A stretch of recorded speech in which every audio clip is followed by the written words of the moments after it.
Hey, Quay. Yeah. We on Twitch still, right? Yep. And we on YouTube, Yep. Facebook, Yep. Instagram. No Instagram. Oh, Pornhub. Yes, Pornhub. We should be on Pornhub. So no Instagram. No. Okay, I'll tell them. My family is so weird. Mm-hmm. They try to. You're gonna pick the one that they know. we on live right now before the show starts. While people start getting warmed up to come in. Warmed up like they're working out, getting warmed up, or yeah, warmed up like they're working out, getting warmed up. Good morning, Miss KK. Hi, KK. Are you on mute? Am I?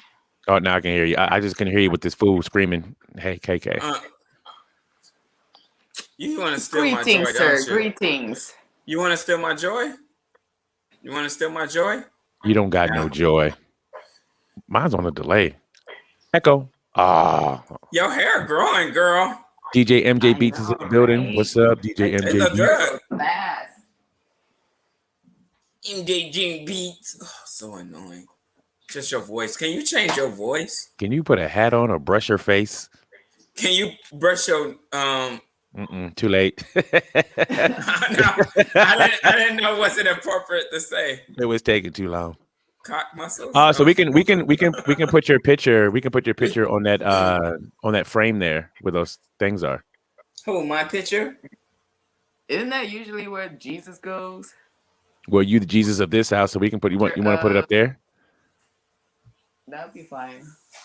That's, they had printed for my birthday the picture Kier had drawn for me with the Korean and American flag. Oh. They had made it a huge. You got it blown up. That's nice. Did it take longest minds? Well, I didn't know it was coming, so it's right. Mine's. I don't think I still got mine. How are you doing, James? How you doing? What you been up to? Ooh, I've been wearing my hat. It could only How'd be that look? How'd that look? That was good. I don't see nothing wrong with my hair. I don't care if I don't comb my hair. It ain't nobody Daniel business. had his baby yesterday. Daniel Boone? My cousin had his first baby yesterday. Oh, congratulations. Right? Yay. Oh, that's beautiful. What did he have? No, he was due February 6th. What did he have? They had a boy yesterday. Oh, boy. Yes. Yeah. Can I be the godpappy? What? I wanna be a baby's godpappy. Oh my God! You see my background now? That's what. Oh, that's dope. Is that actually you really carrying that flag, or did she put that in? That's Kira's creation. That's dope. Yeah, she drew that. I wasn't even a model for it. I was like, is that really me? Because I don't know if that really looks like me. That does look like you from here. She killed it with 7 though. Picture. Erica's in the building. What up, Erica? And he was like, whoever put. I did not see the comments. You have to press comments over there. I know when I press chat box, it like now. Hi, Erica. We're gonna get started by one more minute. One more minute. You don't tell us what to do. Why you got on so many? Mute. That's so dope. What happened to my notebook? Why do you have on so many clothes? Why do you have on so many clothes? This is what I put on this morning. What you trying? We give it one more minute. One more minute. We'll get started. Oh my God, the dog's up. No, are you trying to hide something? My good. I know it's cold outside. It's terrible. Well, you've been in the gym. Melchi, come here. Don't you hate when you give somebody a compliment and then they go you go, hey dude, you've been working out, you look good, and then next minute they go, hey, it look like I've been working out. Like, dude, who does that? Just tell you that. Who does that? My homeboy. That's I'm hilarious. here. And he asked me more than once. I said, dude, I'm not going to answer that, dude. You know what? I want to find out what the psychology is of like I get uncomfortable with compliments. I don't care what it is. It makes me feel so uncomfortable. I'm like, just that don't. I don't like it. So you don't like me to tell you when you got a bulge? Yeah, I don't like it. No, when you. Mochi, go inside. Hey, Kimbo. Oh, Kimberly. That's Erica. That's Erica? Yeah. What's up, Erica? I didn't know that was Erica. Hi, Erica. Oh my God, he's finally reading. All right, let me run the intro, then let's get this thing started. Party people. Cheesy. Unique. Yo. What's up? Yo, it's Unique and Cheese. Here we go. It's Unique and Cheese. Let's start the show. It's Unique and Cheese. Here we go. It's Unique and Cheese. Let's start the show. Ha. That was cool, right? To the Unique and Cheese Show. So glad to have everybody in the hood hanging out. You guys want to say your good mornings? What's up, young one love? You guys want to say your good mornings? Good morning, tell us what everybody. to do? Happy Chinese New Year's to everybody. Oh, I like Chinese. Chinese food. That's okay to say, right? That you like Chinese food? Yeah. Who doesn't like Chinese food? Okay. Happy Chinese New Year. Good morning. Is it for the Asian countries or is it just China? A majority of the Asian countries celebrate it. I think majority of Asian countries come from China, but Koreans celebrate it. It's Seollal today. Seollal? Yes, today we have dumplings for. Oh, I want a dumpling. Fortune Fortune where you give little money to your kids and your people that are in need with your red envelopes and things like that. This year is the year of the in America it says metal ox, but it's metal honor. Is the what? More rare white ox. The white ox. I give you what? The year of the ox has started today, everybody. Awesome. Happy New Year's, everybody. So how you start Shalar? I can't say it. We know it. Say it again one more time in Korean. Salon. Sarnar. Yes. Sarnar. Just stop while you're ahead. Like New Year. I need to work on it so I can get good at it. And I need to work on it so I can get good at it. Look at me trying. I just want to say it's not today, but yesterday I have a brand new nephew born. Congratulations. Shout out to Daniel. My cousin Daniel and Christina. So far, it looks like a big baby. We don't have much information. Turn up. Congratulations to Daniel and Christina on your son. Welcome to the earth. Is it Daniel Boone? All right. So to kick the thing, a lot happened this week. We lost one of the original members of the Supremes, Miss Mary Wilson. Ain't no river flowing enough. Y'all know that Mary song? Wilson, the legendary diva and founding member of the Supremes, who served with the soul group longer than any other singer, passed away at her Las Vegas home. She was 76 years old. For those that don't know much, 76 is not bad, but it's not great. I would love 77. Because you'd like the number 7? Yes. Oh, you read my mind. For those that don't know anything about Miss Mary Wilson, formed in Detroit as the Primettes in 1959, Wilson and the Supremes were just teenagers when they caught the attention of Motown founder Berry Gordy, who promptly signed the all-girl group. Together, they made history. More than 60 years on, the Supremes still reign supreme. They were Motown's most successful act of the 1960s, scoring 12 number one singles, including 5 in a row from 1964 to 65. With Wilson at the heart, the act shaped popular culture, and they remain the leading female recording group in history. Gordy was always proud of Mary. He recounts in a message written on Monday.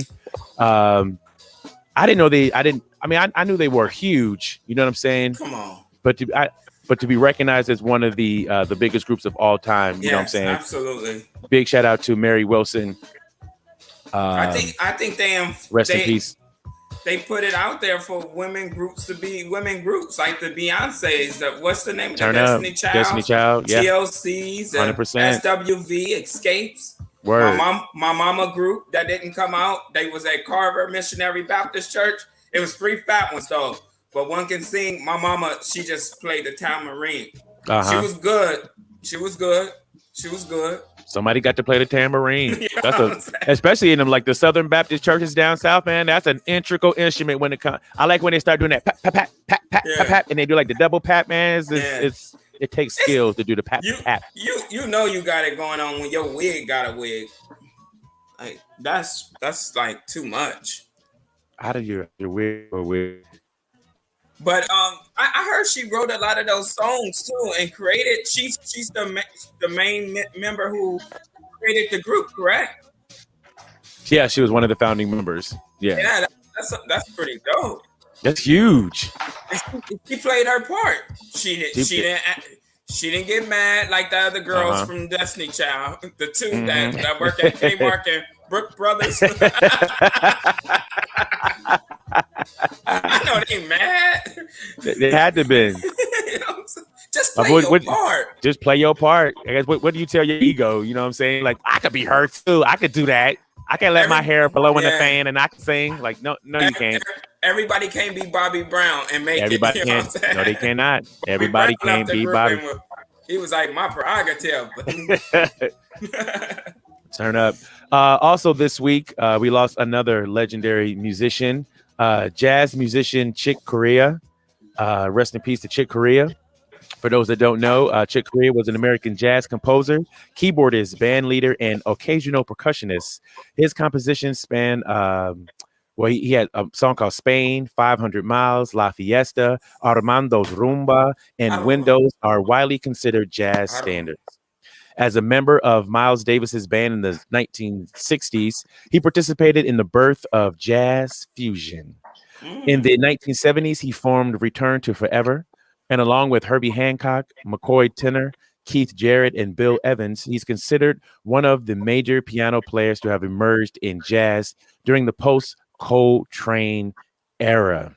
Oh, wow. I learned a lot about this guy because I don't follow jazz, you know what I'm saying, like that. But it was good to see that this person contributed so much to the genre. He won 23 Grammys. That's unbelievable. And he was nominated over 60 times. You know what I'm saying? Like that's nothing to thumb your nose at. That's huge. Yeah. That's huge. It looked like you're giving yourself self-fellatio. What are you doing? Are you self-fellating? Who are you talking to? I'm talking to you. I just saw the top of your head. I was like, is he? Am I going? Is it like this? Yes. No, that's when you would think that. Only an ignorant person. You don't see me moving like that. Hey, sometimes I don't even want to go into details. Anyway, so because I usually go to you for jazz because you are, you know what I'm saying, you listen to a lot of jazz music. Did you know Chick Corea's music? I heard of him, but I think you mentioned, what was the other brother name that played the piano? Herbie Hancock. Herbie Hancock. I didn't even know he was part of the Miles Davis band too.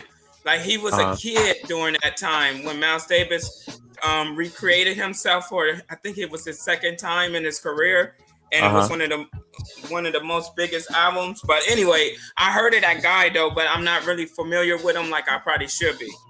Word. He's a pianist, right? Yeah. Yeah, he's a pianist. Turn up. Well, rest in peace to the one and only Chick Corea. Chick Corea, rest in peace. Rest in power, brother. I feel like it's a long time ago now, but you know what I'm saying? We still let's chime in and talk about the Super Bowl and the halftime show. I know we watched it in the same household. So Cheese, did you watch the Super Bowl? Yes, I did. I was kind of disappointed a little bit. I was like, what happened to my boy? They shut him down, dude. all the way down. I mean, my goodness. All the way down. That defense was something miraculous. That it was a miraculous defense. He couldn't Like- get nothing off. He was running every time he was running away from the defense. Yeah, 20 yards backwards. It was like ridiculous. I I would felt like bad to for say- him. Well, But while I'm not a fan, you did call it. I just want to take the credit. That you did say that that Tampa Bay would win.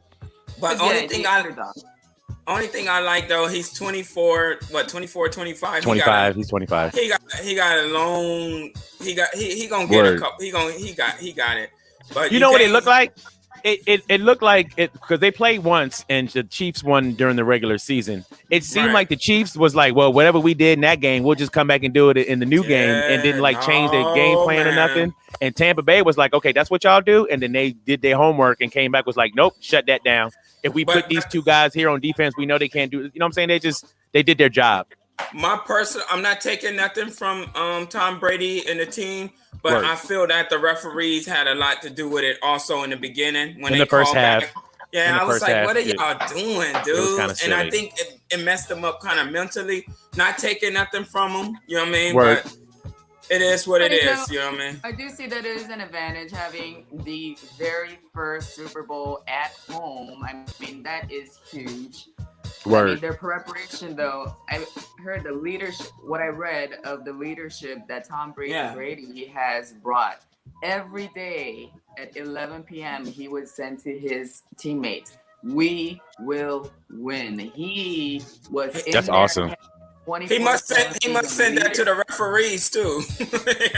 Maybe he did. I don't know. But I mean, 3 games that I watched this season was the playoffs and the Super Bowl, and I don't know. They were all three very good, and I thought his leadership was just awesome. They just respect him.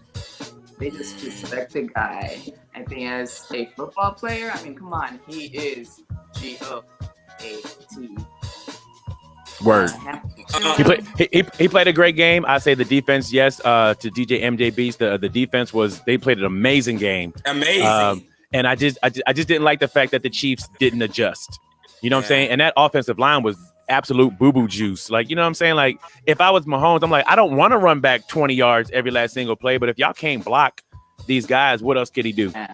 What else is he? What did he get sacked? He got rushed like 20 times, sacked like 150 times. It was ridiculous. Yeah, at some point in time, it looked like the offensive line just gave up.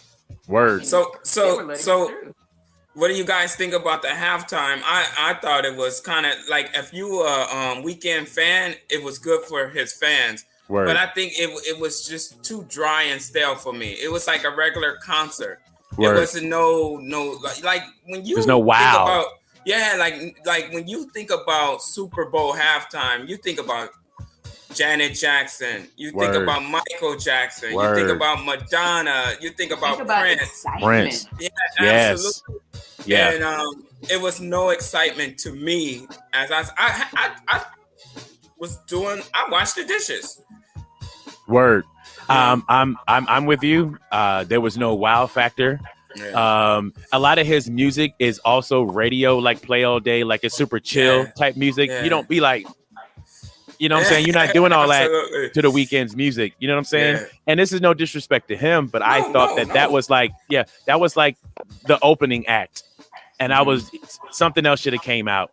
I understand the difficulty with trying to put on a performance during these COVID times. I get that. I understand that. But you could have went through the protocol and at least got one homie, two homies. If you would have brought Drake out or somebody like that, you know what I'm saying?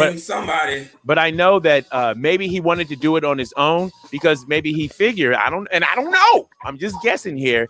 Anybody who would have brought out would have upstaged him. So why bring out anybody else if they just gonna make you not look good? You know what I'm saying? Anymore. Yeah. Exactly.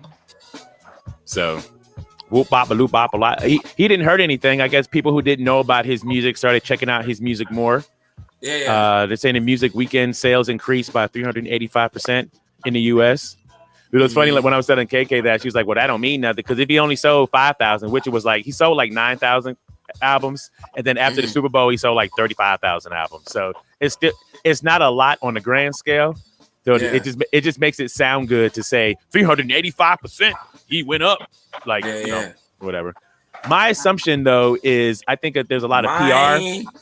There's a lot of PR happening because no one else, the regular people, like all us normal people, are saying it wasn't that good of a show. It was kind of boring, but the publications are saying that it was good. You know what I'm saying? So when I see the publications saying that it's good, nobody's speaking against it. It makes me think that that's PR happening right now to protect him. I don't know. Either way, it was just meh. The backup dancers with the jock straps on their face, it was meh. Everything was meh. Because even their dancing was just like, like they didn't do nothing we couldn't do. Yeah, absolutely. I don't like that. If you entertain me, please do stuff I can't do. I mean, and then parts where the kids, you know, watch, and our kids who are in band, who are in color guard, they're like, "Oh my God, they're not even in sync. What's going on?" You like, my color guard could have did better than them. That's what they get paid for, to put doo doo on their face. No, turn up. So, but at the end of the day, Weeknd got to do a Super Bowl halftime. That he did. I mean, it goes in a record book that you get to do it, but then it's like ... You had the most boring one too. Yeah, that's not the best part. But sorry, James, you were saying. No. You good. I forgot. I lost it. It's probably went in the closet. You turned down. Another big thing. It didn't happen this week, but another big thing. Yes, but it won't seem to go away. This issue keeps growing and growing, and I'm talking about the sister Tessica Brown putting Gorilla Glue in her hair. And you know what I'm saying? With situations like these, I read it and I'm like, oh, well, that's dumb. And then, you know, she's like, can't get the stuff out of her hair. I mean, I'm automatically, as soon as I'm watching it, I'm just thinking, you do know what Gorilla Glue is, don't you? Like, that is the world's strongest adhesive. That's how they market themselves, as being the world's strongest adhesive. I mean, I wouldn't want to put nothing on my hair that says Gorilla. I mean, like, that's like she knew she was looking for trouble. Come on, ain't nobody that dumb. Well, she tried to. She was trying to. I don't know what product she got the Gorilla Glue confused with. She had another product, and then trying to put. You know, she's like, "Well, I ran out of this. I ran out of this stuff, so I figured this was the same thing." And it's like, you are a grown adult. You can't read the can. Yeah. You know what I'm saying? So here's a situation where somebody does something dumb. You know what I'm saying? Yeah. And instead of just taking the L, now they want to try to sue the Gorilla Glue company for what happened to her. You know what I'm saying? You should just take that L because you can't read. And so now, of course, lawyers are going to find something within it. It's like, well, it doesn't say you can't put it in your hair. It says you can't put it on your skin. You can't get it in your eyes. Like, but it doesn't say specifically that you can't put it on your hair. Because why would you need to tell somebody that you can't put the world's strongest adhesive in your hair? You know what I'm saying? If I had to tell my 5-year-old that makes perfect sense because they can't read that good. And their common sense is not all the way up to par. You know what I'm saying? But when you grown adults, you are grown adults. You know what I'm saying? You had the opportunity to not put that in your hair. You see this? What that is? This is a candle. Now, it doesn't say anything on here that you can't eat this candle. So one day, I go in here and I just like, I'm hungry. You know what I'm it's just dumb, and then you get sick. And then now you're sick. And you like, man, this is messed up, man. They didn't say I couldn't eat the candle. What's going on, Erica? You see Erica's comments and yes, Cheese. Many people are that dumb, especially the man that didn't believe her. Yes. Didn't believe her story and glued his lips. What? Yes, there's there was another TikTok situation. And what's so bad? I'm so mad that all these people are black. You know what I'm saying? Because this is not supposed to be a black people thing. We're supposed to be making fun of white people for making dumb decisions. But we got to make fun of the blacks. Because he put Gorilla Glue on a red cup and then put it on his face. All my life, they should not fix his though. No. They should let him be like that for the rest of his life. Could you imagine him at an interview?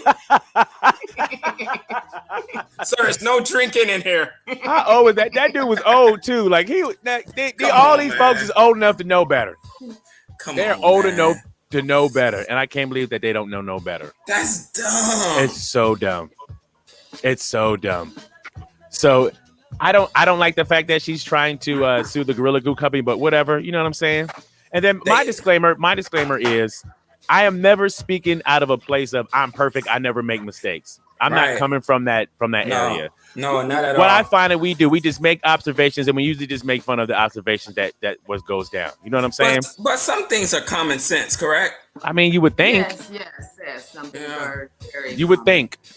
You would think that some of these things are common sense, but it doesn't. It doesn't seem to. It's terrible, Kenny. Terrible. She don't know no better. Anyway, so so there's a person who linked it on, and he said that it's going to be a procedure. It might take a couple of days to be able to do it. I think they said it costs like $12,000 or something like that for the procedure to happen. I know she's raised probably like over $10,000 from her GoFundMe for people. I guess they feel bad for her. DJ Yes, they took care of it. She went. It was a doctor who did the procedure for free. Yeah. It was like $12,000. Oh, somebody did it for free? Yeah, he and did it for he free? took care of her. Yeah, she's good now. Oh, turn up. Yeah. All's well that ends well. I hope she learned her lesson to read what it says on that read thing the right there. directions, ladies and gentlemen. I mean, that you don't even have to read the directions on that. It's common sense. But I guess some of it's not common, huh? Nope. Not even a rapper. KK, you had a story you wanted to share about a gentleman. Well, what's his name? Good story. Oh my goodness. Ooh. This happened in New Iberia, Louisiana. A 10-year-old who was kidnapped from a family owner's home around 1 to 2.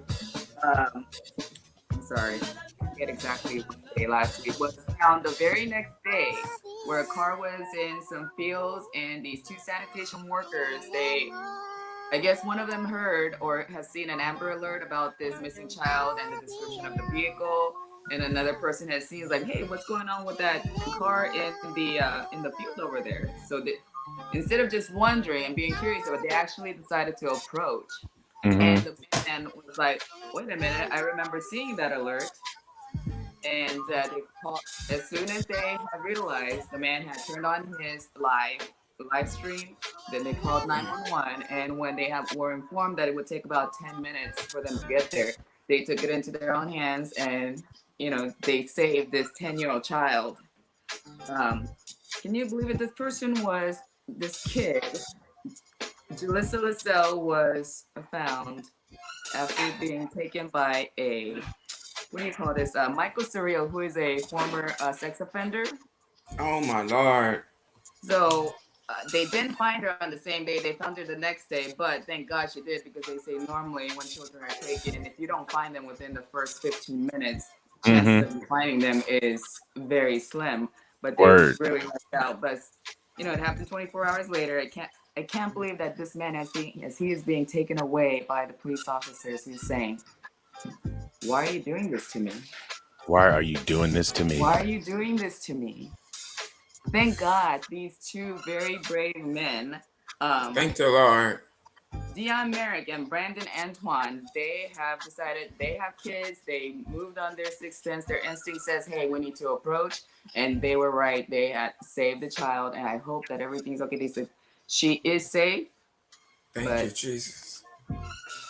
I'm sure everything else will be taken care of in the background. But thank God she's back home with her kids. Yeah, thank the Lord. Thank the Lord. Yes. That could have ended really bad. Yeah, my prayers are with her. Save this child. Right on, brothers. Right on. Power. Saving these children at a time. Children. Thank you so much. Like you got pastor hands. Yeah, that's that good clap. Yeah, you do. So I have a question. I have a question for us here on the panel. Then I have a question for those in the comments also.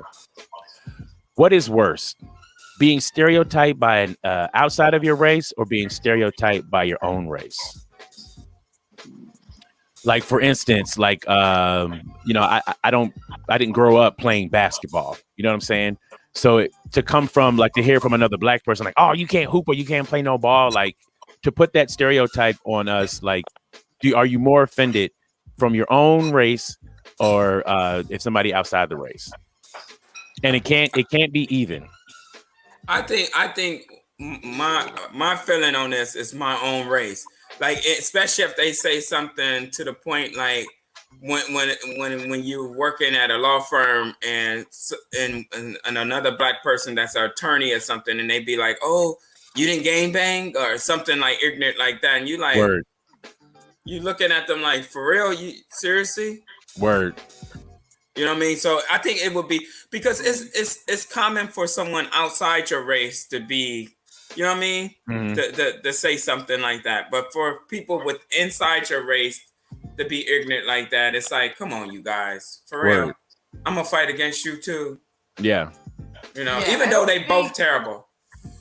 I mean, stereotypes are stereotypes, but as the person who is within that stereotype, you should know, like, oh, okay, these could apply, these don't. You should know about that yourself to say. You shouldn't be picking on the next person who looks just like you. If you don't like the way Right. you're being treated, why are you treating that person the same way? I think it's Absolutely. worse if you're being treated that way by your own people, because others may not know. Right. That's where Right. it's a stereotype. For me, you know, when I came here, I was 100% Korean.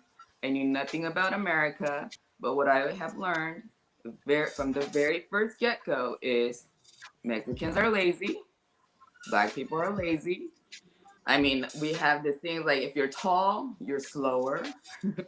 I mean, there's just certain things that we were just told, and Yeah, absolutely. oh my God, that person is big. That person is like so busy all the time, and you learn for yourself. But a lot of the times, it's outside the race. When we don't know, that's what we go by. But if you do know for yourself, why would you treat the next person knowing that? Absolutely. But yeah, one of the narratives that people push a lot, especially nowadays, is saying that Black people are not a monolith. Like, we are not one type of thing. So I got to agree with my brother on this one, because when we moved to South Carolina, the school that we went to, I mean, everybody there was pretty country. You know what I'm saying? Well, they're stereotypically country. And it was an all Black school just about that we went to. And I got made fun of like all the time for, you talk white, you speak white, you talk like a white person. You know what I'm saying? I'm just like, not really. This is just how I talk. So to say that is almost like saying, if you Black, you got to talk like this. If you ain't talking like this, you must think you better than everybody else. And it's like, not everybody talk like that. Not everybody speaks that way. People grow up in different regions, and you just pick up the accent of the region that you come from. Absolutely. That'll make you less Black. Yeah. Same thing, like if there's like a Black person that can't dance, and people get clowning him like, "Oh, I can't believe you can't dance. You trying to tell me you don't got no rhythm?" Like, that's not fair to say to someone. You know what I'm saying?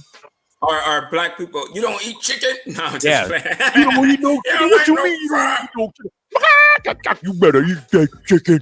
Eat the chicken. And that sucks.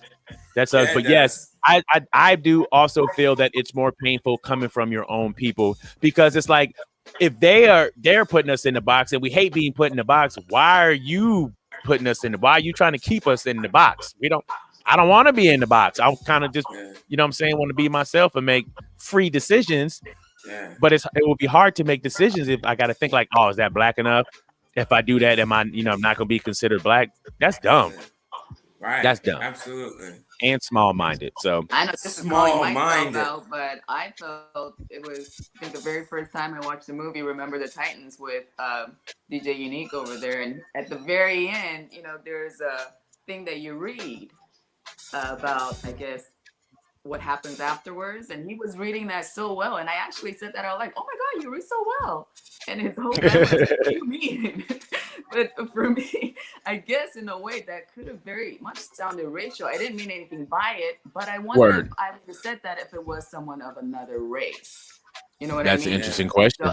So I do, my own self recognize, like, oh wow, you do that, like you do things without knowing what I'm doing. It's just been trained that way. So we have to consciously tell ourselves, stop doing that. Stop doing that. Even after having done it, you gotta be like, oh, you did it again, but stop doing that. I think it would be offensive if you were like, wow, you read really well for a Black guy. Like if you did it like that, then it would be worse. Yeah. It would be worse. Yeah. But thank God you didn't. It's all good. Yeah. Or have you ever made it like a what is it like? They say Asians are supposed to be really good at math. Have you ever made an Asian person who wasn't good at math? I bet they get a lot of I haven't. like. Can I? Is that racist if I haven't? I mean, no, it's just an observation. Okay. For all the Asians I know their numbers.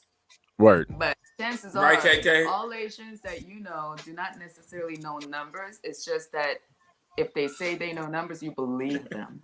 Okay. Because, you know, my children are half Asian and they have a bunch of Asian friends that they recognize, like, oh, they're not really as good as I thought they would be. Yes, there are really standout ones, but no, it's not necessarily all true. Word. Chances are greater, but not all true. Got you. All righty. Amazing. But I did All right. I do remember saying, and I still don't get this. I still do not get this. I was working, it was a office environment where we were talking about something and I had just said, you people. Mm-hmm. Didn't mean anything by it. And I Trigger. heard other people saying it. So I'm thinking like this is an okay thing to say. And immediately 2 Afro male just looked right dead at me. I was like, what do you mean? You people? I'm like, Yeah. Like, What do you mean? Like, What do you mean, you but people? dude, like, So it's stupid in a way. It's dumb in a way because it's a thing that should be let go of. You know what I'm saying? But you people is a trigger. Boy, especially when it comes to black men, is a trigger. No, I don't like those, that one. those are triggers. Only because of the systemic racism that's happened in this country for such a long time. Amen. Like you would assume that it's not a thing anymore. You would think when you say you people, it's like, what you mean you people? You people over there with knees. Like I'm talking about people with knees. I can't name all of you, so I'm just gonna say you people. You know what I'm saying? So it should just be looked at that way. But it's how you phrase it too, right? how you phrase it too, yes. Yeah. But you guys use it all the time, so I'm, as a person who does not know where that comes from, is like, what did I say? Like, yeah, it's 2 words that don't mean anything bad, but apparently combined together, you get and attacked, for situations like that too, it should be looked at the person that's saying it. You know what I'm saying? So if somebody black hears somebody say you people, it all depends on the context of the situation and the relationship you have with the person that said it. Right. I would assume definitely behind it. I would assume that they would have thought that you didn't know. Exactly. You know what I'm saying? Because it can come from some people and they be like, man, you people are the worst. Like, you know where that's you know saying it's coming from. Clearly that goes into negative. So Word. Yeah, that was something I learned. Turn up. Alrighty, well, this Sunday is Valentine's Day happening this weekend. So I want to know in the comments and in this panel, what do you think about Valentine's Day? Is it a true, real holiday that should be celebrated? Or,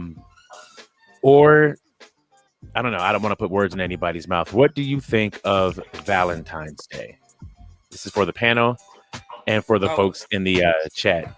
Well, for me, myself, you know, I used to celebrate it when I was younger. And, you know, my 20s when I had a little flock. You know what I mean? I was doing my little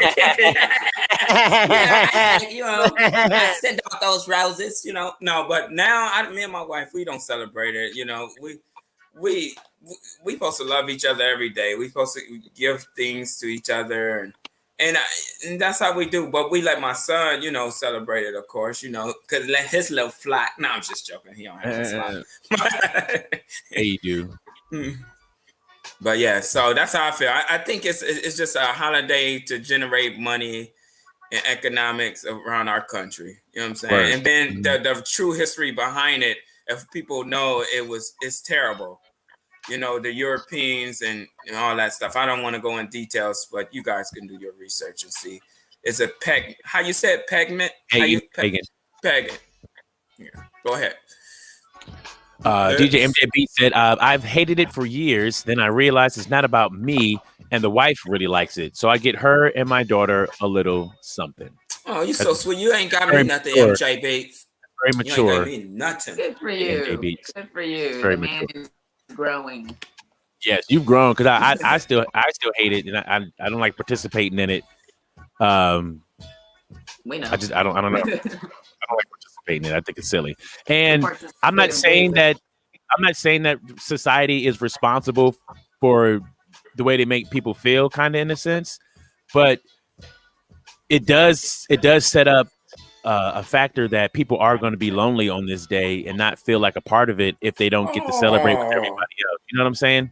I know. So it's like people who are they have February 14th, and then they created March 14th for like the other way around, and then they have April 14th for like singles people. Aren't the 14th for like specific people all around? So February 14th should be for the couples.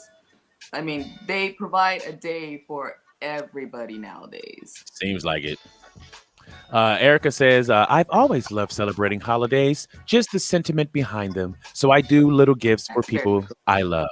And then she said it like that. Yes. That's she KK said it angry. KK, what are your thoughts on Valentine's Day? Valentine's Day for me is a day like any other day. It's pretty much have been put to that place by my surroundings, so it can't really be expected anymore. But it would be nice. It is, you know. I mean, if it's not celebrated every day, play along. If it's not celebrated every day, it should be a day that you should do something extra. Because not everybody celebrate every day. You're supposed to, like she said, but you don't. So that's why I think there are days that are around where you make a deal of. Word. And if you're smart, you wait till the next day and get the roses for half price. Turn up. I mean, I'm just saying, economically, I mean, that's like the smart thing to do. Erica also said everything is so commercialized that when you pay attention to all the commercials and stores and products, like it's ridiculous. Right. I mean, absolutely. Yeah. Our capitalistic society will try to take advantage of every opportunity that it can to squeeze a dollar. Louis Vuitton got this sweater. Oh, it's. I wish I should have took a picture of it. But it's this sweater with these bears all on the sweater attached to the sweater, and the sweater is $17,000. Yikes! It's a Valentine sweater. I was like, $17,000. Come on, man, come on. It's real for somebody. What's up, DJ The Force? And you only can wear it one time, especially if you're a celebrity. So then, what you do with it? It's like, no, thank you. I don't need anything that I wear to make me look bigger than what I already am. It's got bears on it. It's okay. I don't need $17,000. $17,000. $17,000. That's a lot of thousands of dollars for a sweater. That's crazy. That's a good payment on a car. Yeah, right? For real. Right? Like Chris Rock would say, how bit funny, man, let me just take the lint off the sweater and I give you $250. That's what Chris Rock. Okay, I want to show this this story I came across with you guys. It happened in Texas. It's a mom. Well, I'll let you see it. Hold on. Oh, don't. Is it sad? No. TikTok. Think you can run from the cops? Good luck getting past this mom. I figured at least I could do if I got them down, tripped them up, whatever, then they, have a chance to get caught up. That's Phyllis Pena in the red shirt. First instinct was just to make sure he didn't go any further. Captured on police dash cam, taking down a man she says was trying to look into her 15-year-old daughter's bedroom window early on a Sunday morning. My kids are my life, and, just making sure I protect them pretty much. Lake Jackson Police Sergeant Roy Welch gave her some credit. It was a pretty good tackle. He told us the suspect is 19-year-old Zane Hawkins. Police found Hawkins nearby, but he tried to get away. They say he started running back towards mom, who moved in and made the tackle. Her daughter helped hold down the suspect until officers caught up. Not very often that we have somebody that actually steps in and puts themselves in harm's way to assist in apprehending somebody. And the cop, fist bumped me, and he was like, hey, so I heard Texans are looking for a new linebacker. And while she can laugh about it now, Phyllis was in mom mode at the time, saying she just wanted to protect her kids.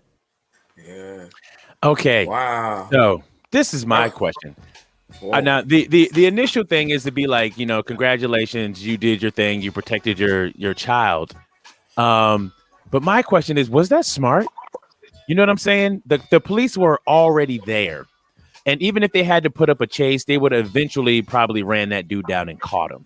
Was that smart of her to tackle that guy? She really could have, you know what I'm saying, she could have took an L for this scenario. Thankfully, she didn't take an L for this scenario, but the chances are pretty high that she still could have. So was this a smart thing that she did, interfering with the this arrest? I think the police would have handled that situation whether she was involved or not. But I think she gauged the size of this dude, and looking at her, she doesn't seem like a little flimsy little thing. She sized him up. She knew she could take him. And this being her 15-year-old child, I think she wanted to do something to do with it, to say, hey, I did this. I mean, that is what a mother does. You don't let that child, you let him know what you look like and what you're messing with. Don't ever return to this place. This is what she would do. I think basically, it don't matter if she was like 5 feet, 80 pounds, and the dude was 206'8". She would have did it, and to protect her child. You know what I mean? It's chances. We take chances every time we walk outside. But when it's time to protect your family and the people who you love, you'll do anything. You'll go beyond, and you know. So, hey, man, I see her as a superhero. Great. I'm glad they caught this perp or whatever you call them, and hey, man, one less off the streets. Thank goodness. Thank God, yeah. And what kind of, I mean, I know he's a 19-year-old weirdo, but literally people still do the peeping Tom, stand outside the window thing. Like, that's so odd. What up, DJ Paris Paul? That's so random and so odd that you were standing looking into the window. Okay, can I ask somebody looking in our windows? Can I ask an honest question? Yeah. No one judge me. Just hear me out. If you were single, you 19, 18-year-old, and you walk past her, and I'm not saying a child, like she's a full-grown woman, and you walk across in her window, you can see like a glare of a. You can see a little bit. Yeah, you wouldn't do this. I look. I'm not gonna go up to the window. And then you back up and go. Am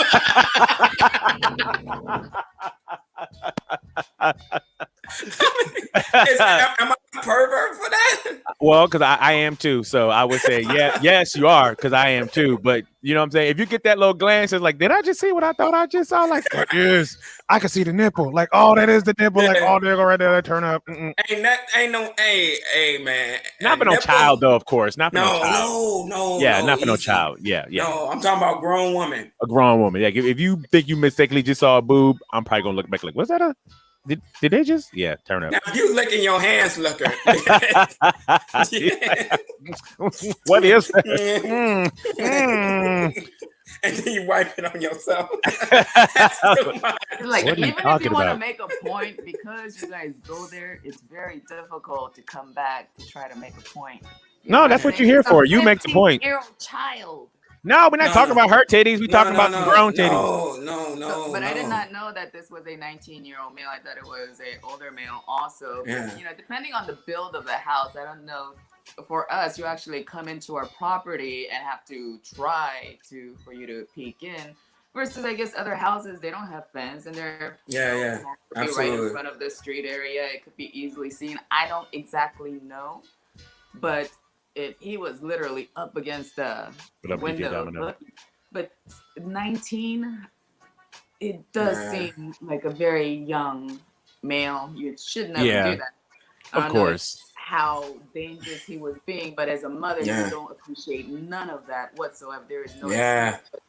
He's 19. I don't know exactly what his technically know better. Yeah. He should know better. But like I said, you know, how is this window and what is she doing? Like, what did she do? Is she because I don't want to say anything about a 15-year-old, but they could be pretty raunchy. They could be purposely asking for these things to come to them. You know what I'm saying? You know, you think she's in the mirror like possibly could be timing this guy walking by to just She might be making a TikTok video. You never know. She probably knew the kid. I had girls that was underage that lied to me and said they was 18. Maybe he was probably going to knock on the window and she was gonna let him in. You know what I'm saying? Maybe And then they that's got gonna come out busted. in the fest. Yeah, Yeah. absolutely. Then they got busted. And she's like, Yeah. no, mama, I didn't even know. And then, yeah, Yeah, absolutely. So you never Yeah. know, that would because suck. he's a I kid guess too. they have He's to only read up on it 19. a little more. Yeah. Word. Now Wait, that let we me go back. said Let me go back to that, Paris's real quick. Paris said, "Not looking at boobs is like driving by a car accident and not looking. It's he ain't impossible. lying. He ain't lying. Ain't a titty ain't done nothing wrong to nobody. Not to nobody. Nobody. Not to nobody." Nobody. DJ The That's Force a said, "It's not the case of seeing them, but how you react after seeing them."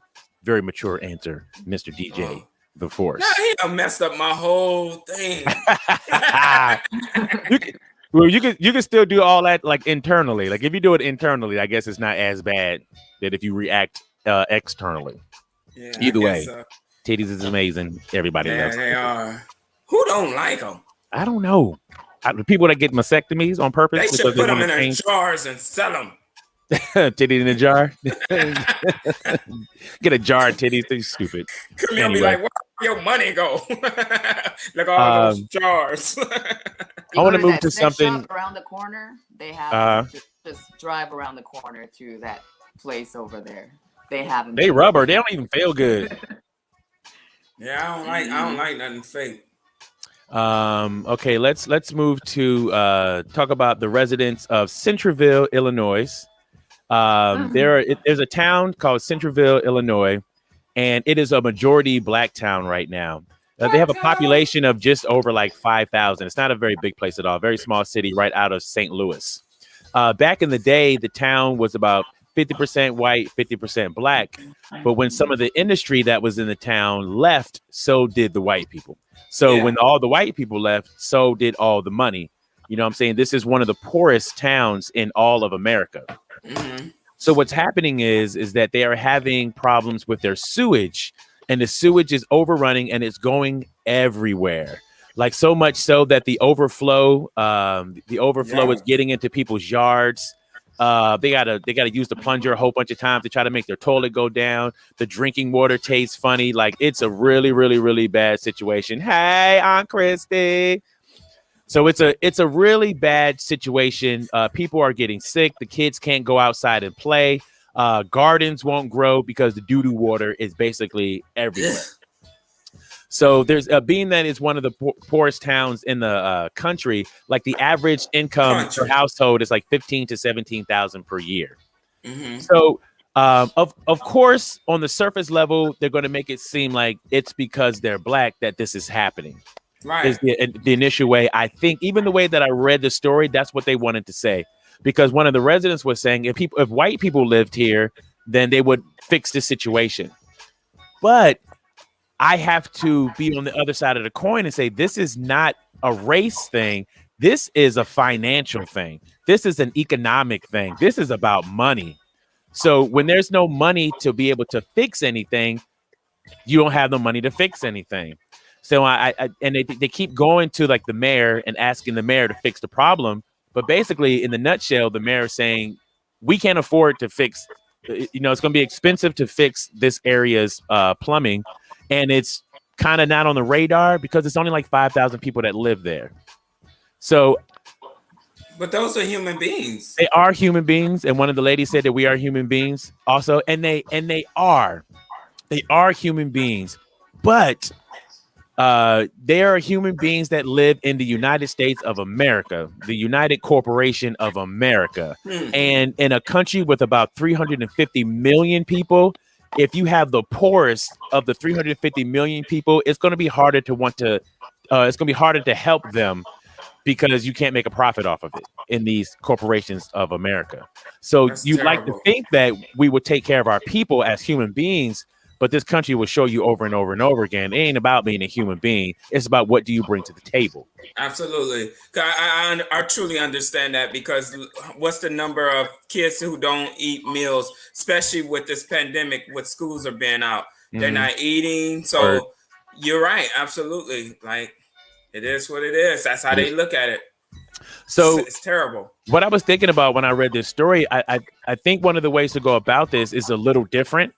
I think if they want to focus on it being a black town, then I think this is the time to go to your black leaders, They always want to talk about the black celebrities. Go to your black celebrities.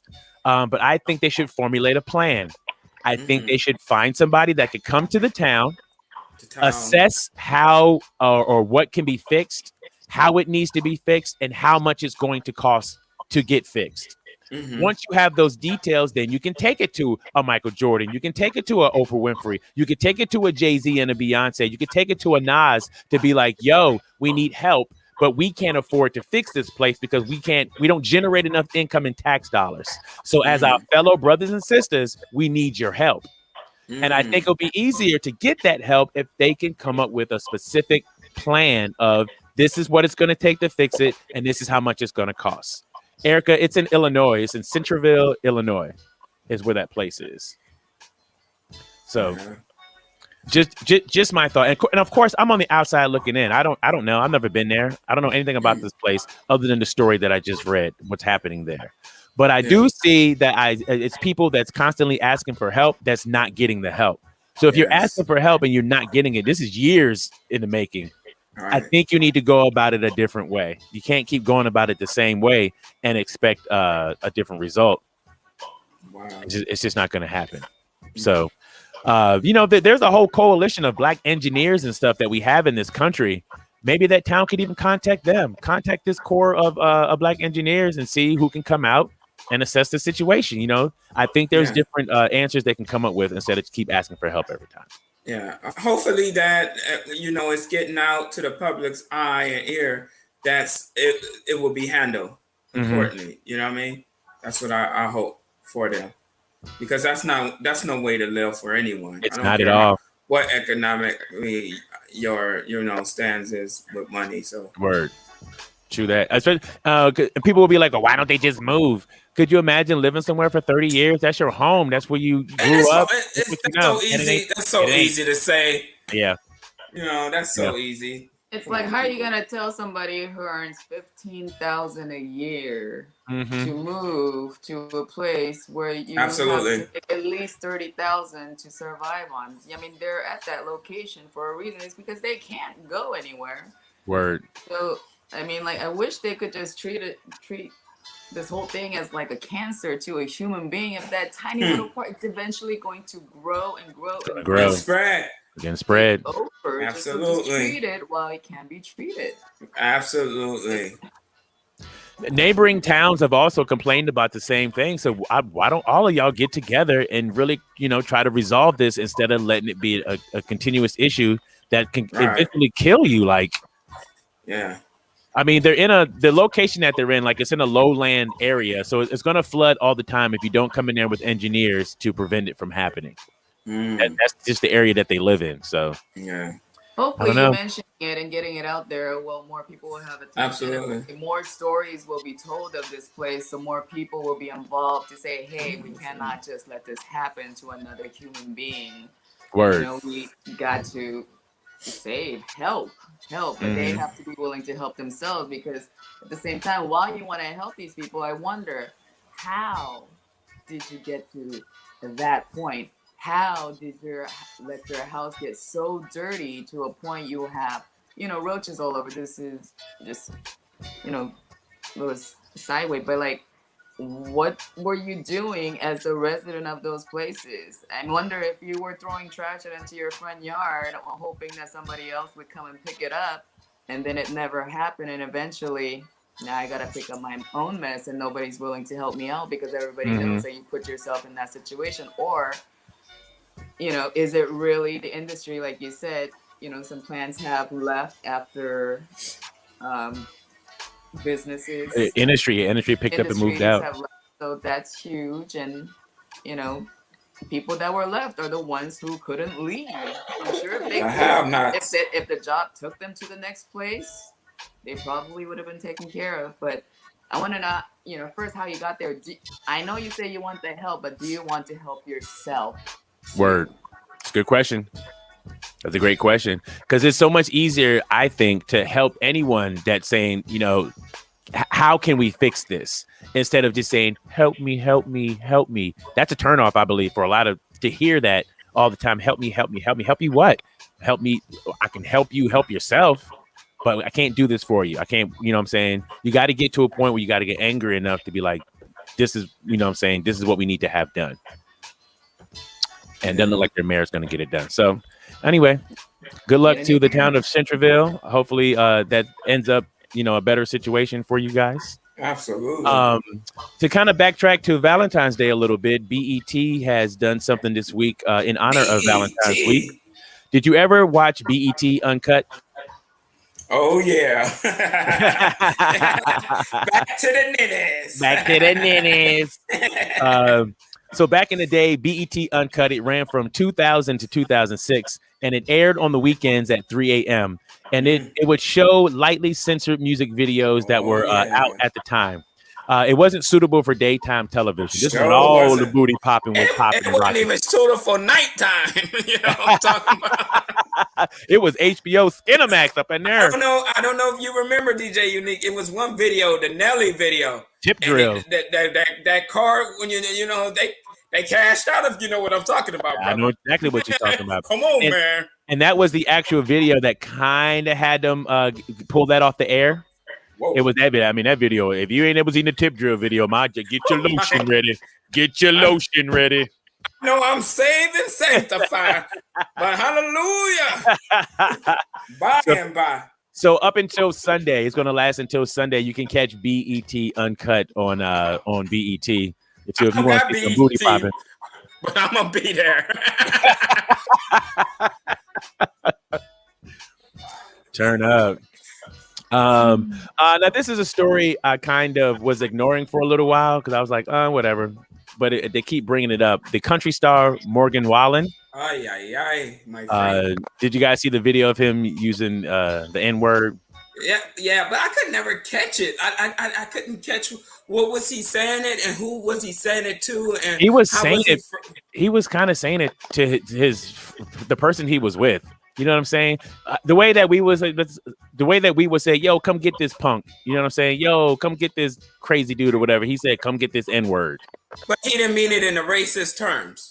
My thoughts is I don't think he meant it in a racist way, but I guess the problem is how easily it just flowed right out of his mouth. You know what I'm saying? But let's people. Yes. People. I'm surrounded around people that don't look nothing like me. Word. And they use it all the time, and I'm uncomfortable. But the thing is, you cannot, because he's a celebrity and he used it in a term of like his friend, that we can't persecute this person. They did though.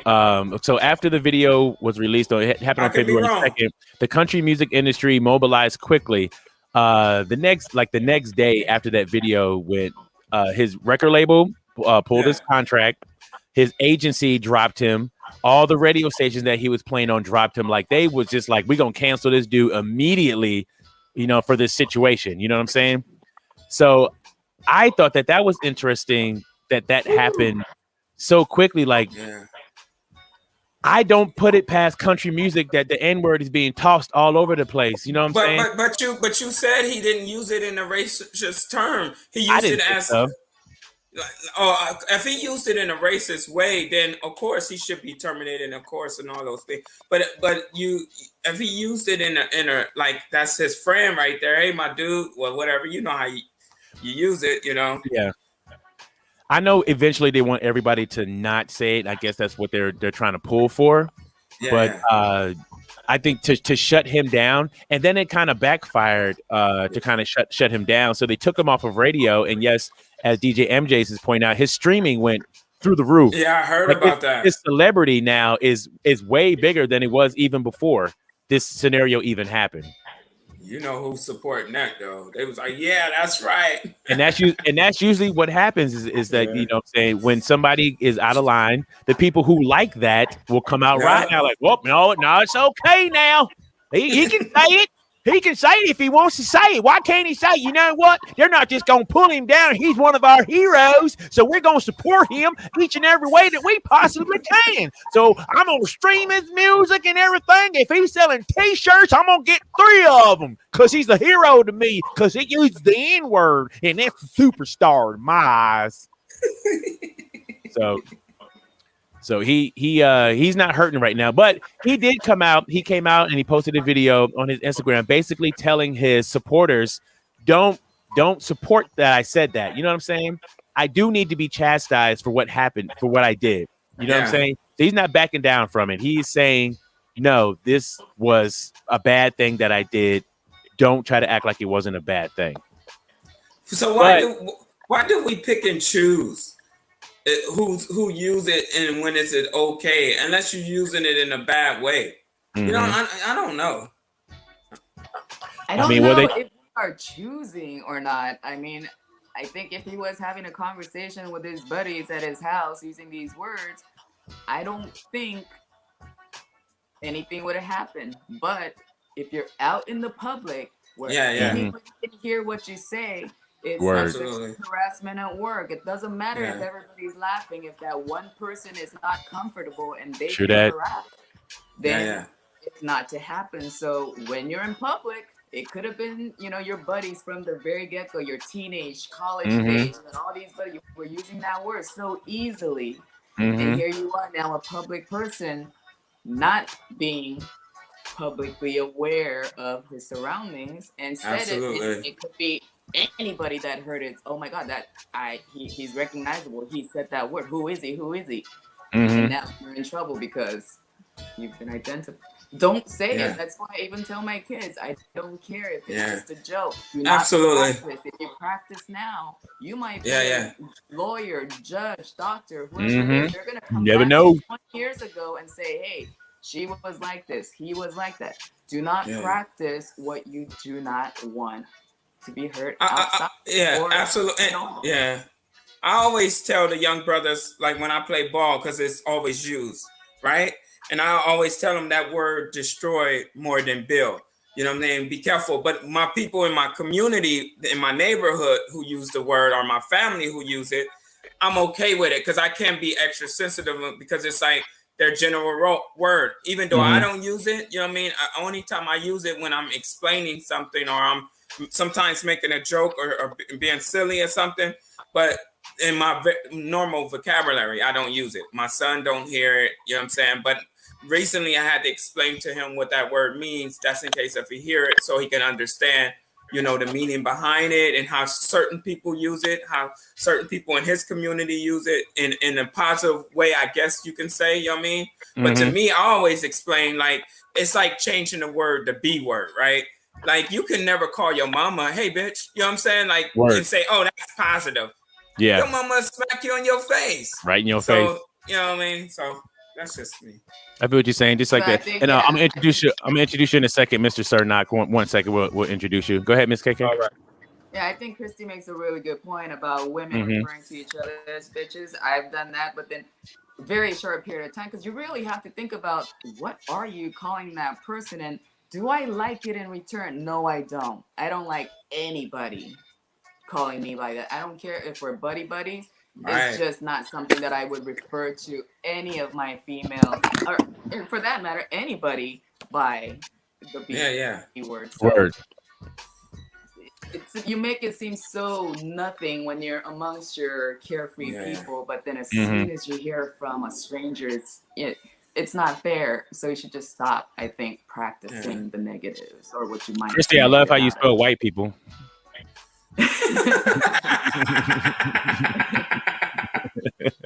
That's hilarious. That is absolutely hilarious. Well, we got our special guest. Go ahead. Yes. Check. 1 2 1 2. We got our special guest, Mr. SirNoc, in the building. Thank you so much for joining us today. How you doing, my brother? Hey, what's good? How y'all doing? Right on. Right on. I really appreciate y'all having me on today. Thank you for coming. It's an honor to have you. Can we ask you to please give your bio a little bit for those that don't know much about you? Just give us a little explanation of who you are and where you come from. And okay, I'm from Cleveland, Ohio. I'm living in Atlanta right now. They started calling me the hip hop superhero in Cleveland because I always talk about making the world a better place, uplifting positive subjects in my hip hop, and I don't use profanity or derogatory language towards women of any kind. I was a hip hop instructor at the Rock and Roll Hall of Fame. I'm on the CD with Eddie Levert from the OJs in a song called Hot, Hot, Hot in Cleveland. I'm on the Daz Band's new CD. Aretha Franklin's musical director, H.B. Barnum, is one of my biggest producers. He's produced for the Jackson 5, Temptations, Elvis Presley, Frank Sinatra, the Beatles. You can't make this stuff up. Oh, and one big thing, my grandfather and Coretta Scott King's father are brothers. So she's wow. my second. Wow. That is a nice resume. Turn all the way up. Well, Now, to go into why did you choose to make your music clean, or when you took on the persona as the superhero of positive hip hop, what led you into that direction? Was it always like that? Once upon a time, was you like smacking them up, flipping them, busting the gunshots, or were you always positive?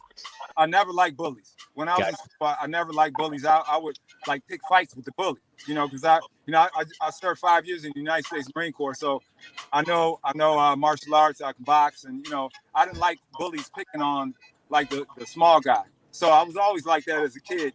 And as I got older, after I got out of the Marine Corps, I started hip hop. I always knew how to write poems. I used to write poetry to the girls in school. So I always liked poetry. So as I got older, I became a hip hop artist. And this guy by the name of Silver B. Richards, he's one of the icons in Cleveland as promoters go.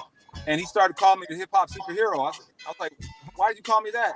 He said, every year you come back, your lyrics are positive and clean. Your subject matters are talking about making the world a better place and fixing problems that we have. So I just took that name on and ran with it. Nice. Do you have a target audience that you try to perform for? Is it everybody? Because I know a lot of the time the youngsters, they're kind of deaf to positivity. So who would you say your target audience is?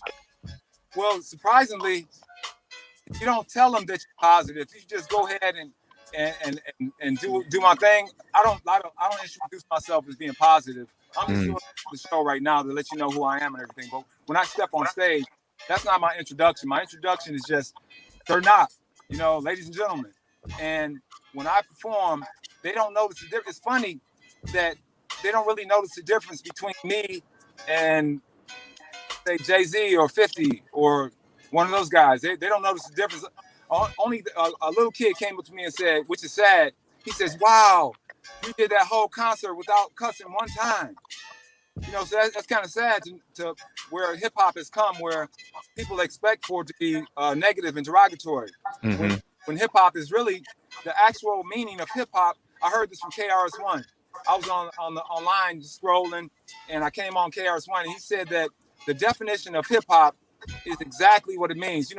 In language we have a word may have like one or two meanings. Well, hip hop is exactly what it means. Hip hop has three meanings, like your hip on your body. Hip as to be like be cool, and the other hip is black people know this one is to have knowledge about something. Like if I told you, are you hip to do Black Panther movie? Like to know about something, right? Yes. That's so half of it so far. So good. That's the hip in hip hop. So hip and then hop is an action word. So hip hop actually means to get hip and hop to it. Like to whatever you learned in college or from your parents, put that into action. Don't just leave the house after your parents taught you to be a good citizen and become a drug dealer or crackhead or whatever. Do what you learn to do. Don't get out of college and work at McDonald's, even though nothing's wrong with working at McDonald's. But you went to school to be an astrophysicist and you settle for a lesser job. Mm-hmm. Actually acquire knowledge and use the knowledge that you acquire. That's all hip hop means. Turn up. I love that. That is a KRS-One definition. That's turn up. Yep. Turn up. Sure. You said you're located in Atlanta now, or in Ohio? I am. In Atlanta now. What is the scene like there in spreading your message? Do you feel like it's getting through to people? It's getting through to people everywhere, man. Even people that love like gangster hip hop, their boy might have got shot last week. They don't want to hear gangster hip hop all the time. They want to hear something positive and uplifting. So the problem with hip hop today is that it's not balanced. Like there's no like I think it's being pushed to sound a certain way and stick to a certain script. Women, money, drugs, you know the drill. Yes. And it should be more of a balance, like in rock and roll or classic music or pop, or it's a balance. It's like it resembles the universe. The universe is positive and negative.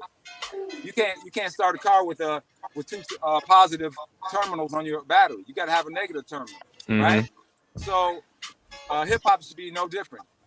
You should have positive, uplifting, gangster, because that's what's in the world. Everything's in the world, so that's what hip hop should be, and that's what I'm trying to do. Put the balance back in. Turn up. I like that. Hey, I have a question for you, my brother. All right. Why do you think hip hop, like we glorify the negativity in hip hop? Like, why do we, like, for instance, like with brothers and sisters, like gang banging, drugs, like they love that, but like when a brother come home from college, like we don't celebrate that. Or you understand what I'm saying? It's because we've been desensitized. See, whoever controls the images, they can keep giving you something. I'll give you an analogy. Say, thank God I've never been to penitentiary, but say you go to jail and they give you a bologna sandwich, right? Yeah. No mayo, don't fry it, just bread and bologna, and you bite it like, wow. And, then after a while, you get used to it. The same bologna sandwich. After a while, it tastes like steak. It tastes like you can use your imagination to make anything sound good. So once somebody keeps on shoving the same thing down your throat, you just get desensitized to it, and it becomes like a norm for you. So yeah, that's why it's the norm. That's why they say they're appealing to our lower self. Like say you're going to school, right? And you're going to class, and a fight breaks out. What do? You go to school, go to class, or do you watch the fights? You're like, and your nature is to see who's fighting and who's going to win everything. That's second nature to the average human. So whoever the people in power are playing to that. They know that sells. So that's what they keep pushing that, and it's to their advantage for us to be distracted. And with negative stuff. If we're all positive and getting along, we'll start paying attention to what they're doing and talk about it. They don't want us to look up behind that curtain like in the Wizard of Oz. Talk about it. Talk about it. That's exactly what it is. Now, do you think are there any artists right now that you vibe with on a positive note? Like, do you think is anybody's also trying to spread the good word? Oh man, a lot of guys, but they got to mix the other stuff in with it because they work for you know who. But I love Nas, Common. It's a lot of guys who putting some positive messages out. So it's a lot of guys, but I think I just want to make it, me myself, I want to make it like cool to be positive, like cool to love God, cool to be the good guy. The American motto is "Good guys finish last." Right? You heard that before? Yes. Oh man. Right. What kind of message is that for kids? Yeah. Good guys finish. Girls like good guys. We don't steal from you. We don't go upside your head. We all go to school. We get good jobs. The good guys are cool. So I want to make it cool to be a good guy. Turn up. Turn up. Okay, this is what I want to do. I want to play your lyric video that you sent me. I want to hear something real quick.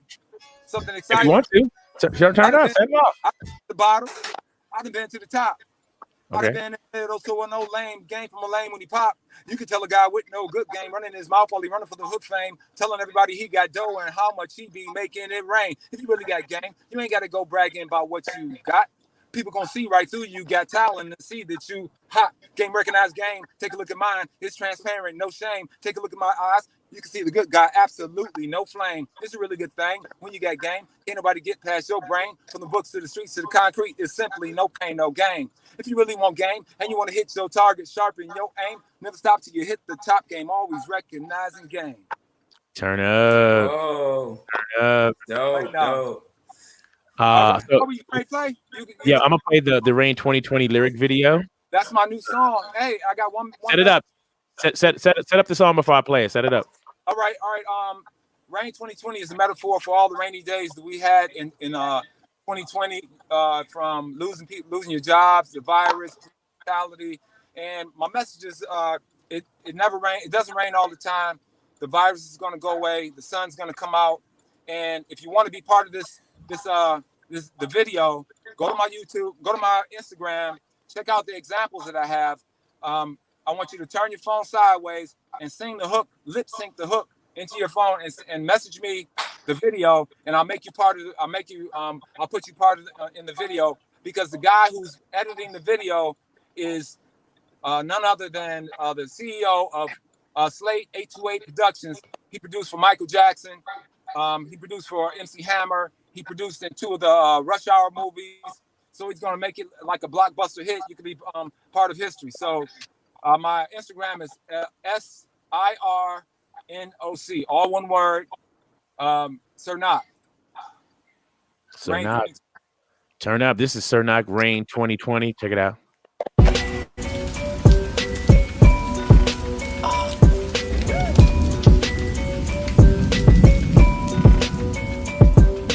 Rain, rain, go away. Never, ever, ever come again another day. Cause we never seen anything like this. Is 2020. Can't take no more. Already seen plenty.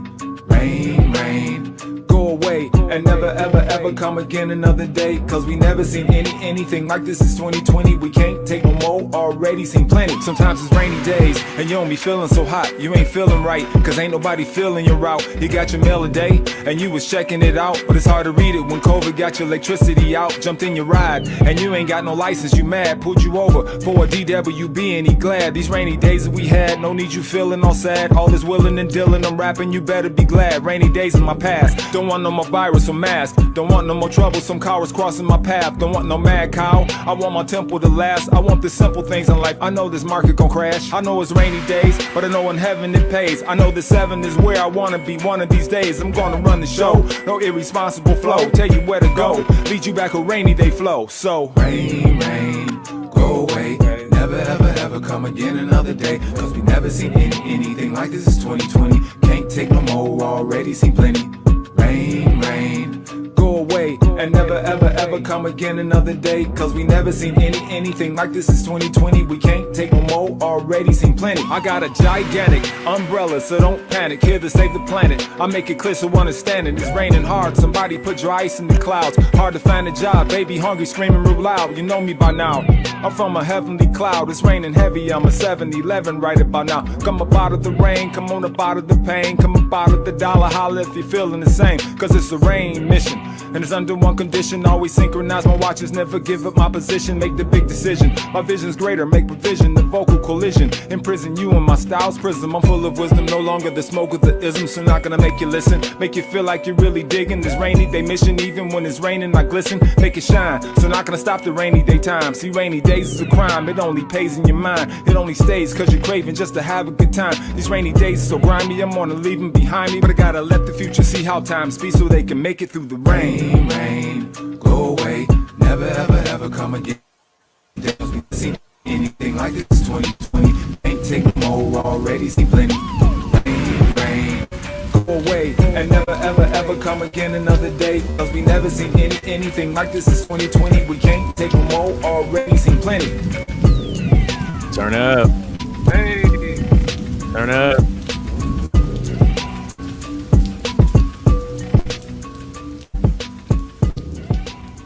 Nice, nice, nice.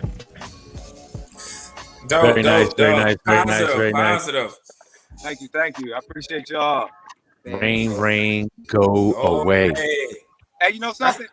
You know what I love? I love that your intro. I'll say again.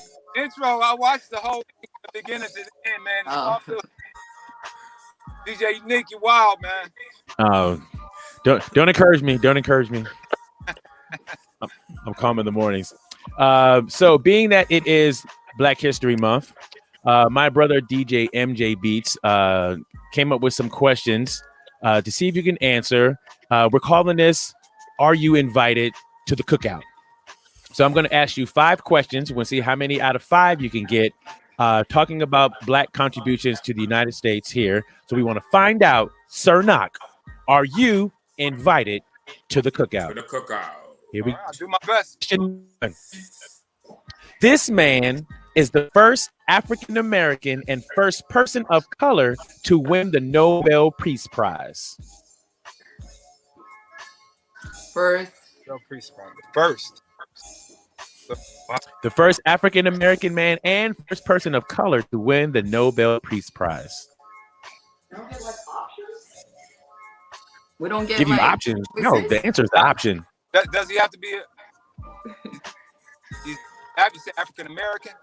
Yes. So not Gandhi. No. He's not all the way black. No. Frederick Douglass is not the answer, Christy. We'll give you 5 more seconds on this one. It's okay. Some of these questions are difficult, so don't feel bad. You know what I'm saying? Because I don't know either. I only know because he wrote the answer next to it. That's how I know. Right, but you're gonna educate a lot of people on what the answer is. I'll tell you that much. And it's not Martin, I'm sure. No. The first, no way. Okay. Ralph Bunche. Is it Bunche? Ralph Bunche was the first African American man to win the Nobel Peace Prize. Wow, that was a hard question. Can you give us a little history about him? No, I didn't look up anything about him. Well, you did your job well. All I'm doing is reading the questions that my brother wrote. Hey, DJ MJB. I want to know about the brother. Look, How do you have again? Ralph, and then his last name is Bunche. D-U-N. Hold on. D-U-N. Was he with New Edition? No, he was a political scientist. Ralph Johnson Bunche was an American political scientist, academic, and a diplomat who received the 1950 Nobel Peace Prize for his late 1940s mediation in Israel. He was the first African American to be so honored. Wow. Turn up. There he was. All right, here we go. No worries. Here is question number 2. SirNoc, are you invited to the cookout? This man won the silver medal at the 1936 Olympics, losing to the great Jesse Owens. Say it again. Wait, you say Jesse Owens? No, he lost to Jesse Owens by like 0.4 of a second, 0.4 of a second. Come on, man. Come on. And he is the older brother of Jackie Robinson. He's the older brother of Jackie Robinson. Frankie Robinson. I have no idea. I said just as soon as you said the Olympics, 1936. I was like, that's young. Yeah. But he got second. My brother pulled out the whammy bammies on these. He wasn't playing around with these questions. Man. Does anybody in the comments know who won the silver medal in the 1936 Olympics, losing to the great Jesse Owens by only 0.4 of a second? Yes, 0.4 cents. Was he related to Nelly Manelli? I don't know. You know who they are. He's like, I don't know the answer, but I do know one of the comedians have recently mentioned, or some celebrity have recently mentioned this second place that nobody knows about. Who happens to be, I don't know, but he did have few brothers. So which one was he? I don't know.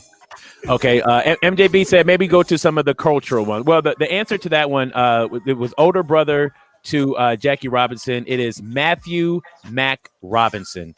Matthew Mac Robinson is the one that he won second place. So, all right, DJ MJB said try to do some of the cultural questions that might be a little bit easier. Okay, here we go. Don't even get to smell a barbecue. We got.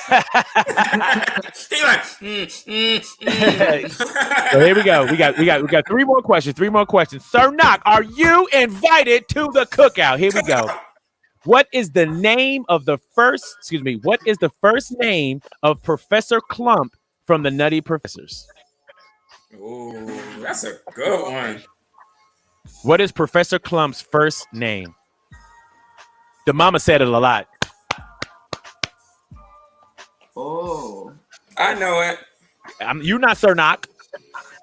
Rerun. Sherman. Sherman. Yes, you are correct. You correct, Sherman. You correct. That's my Sherman. Hercules. Awesome. Hercules. So Sherman. Right. Here we go. Question number. Is this question number 4? Is this 4? Yes. Okay. Question number 4. SirNoc, are you invited? What's up? This I is want number to say 4. something about the Nutty Professor real quick. Can I say something? Yes, you Go can. ahead, brother. One thing I didn't like about that movie is I want all the white people that's watching this, I want y'all to know that black people don't sit around the dinner table and pass gas. It's disgusting, and none of us do it Turn up. at all. Turn up. At all. Right. None of us. Uh-oh. What, James? I don't want him to get mad at me. I mean, because, I did it one time and my mother whooped my ass. right, As she should have. As she should have. But if you don't have no black friends, you would think that that's wow. Black people are disgusting, man. Word. Yeah. Good word. Yeah, That's a good word. But it was common. It was a show. It was- it was funny, but yeah. I didn't like that part. Yeah. Okay. Oh, you didn't put the answer for that one, Mark. It's okay. All right, here we go. What is the... Oh, sorry. SirNoc, are you invited to the cookout? What is the name of the legendary basketball coach for Georgetown University? Oh man. Read that question again, DJ What Unique. is the name of this legendary basketball coach for Georgetown University? I know that one. You're I not cannot tell SirNoc. him. You are not SirNoc. No, be quiet. Let him answer because SirNoc don't know. Okay. Coach Thompson. Yes. What was George Thompson. George Thompson. Didn't he just pass away? Yeah, he just passed away. Oh. Last Turn year, up. though, I think. Wasn't it Joe Thompson? No, it was George. George. It was George. Yeah. And his son, I think, coached them now. Word. Oh, that's dope. Yeah, I think so. Nepotisms. Okay, here we go. One final question. SirNoc, are you invited to the cookout? No, DJ James said John. John, your wife was right. It is. John Yeah, Thompson. KK, you were right. John Robert Thompson. Yeah. Yes, you are correct. KK. Wait, Why you put George on here, Mark? Wait a minute. Is she cheating? Does she have a computer? Does she look Yeah, up I'm stuff? not answering. Well, she's allowed. She's allowed to. I'm not answering. Yeah. You just can't come to the cookout. You can't even get napkins, brother. Patrick Ewing coaches at Georgetown now. Oh, that's dope. He said his son used to coach. Now it's Patrick Ewing. Oh, that's dope. Yeah. Okay. Oh, now it's I digress. Let's bring it back here. Here we go. SirNoc, are you invited to the cookout? In the movie Hollywood Shuffle, what is the name of the brother that was killed? Oh. Man. You killed my only brother. I loved it, did him. He sounds just like him, too. I remember. No, it was Arsenio Hall's brother. Wait, No. Wait, you killed my brother. No, Yes. you talking about the other movie, with Eddie Murphy. Yeah, Arsenio Yeah, Hall. you talking about Harlem Nights. Harlem Nights, no. Did you see the movie Hollywood Shuffle with Robert Townsend? That's a classic, dude. That's a classic movie. Oh man, so long ago, man. Y'all, man, who thought these questions up? My brother.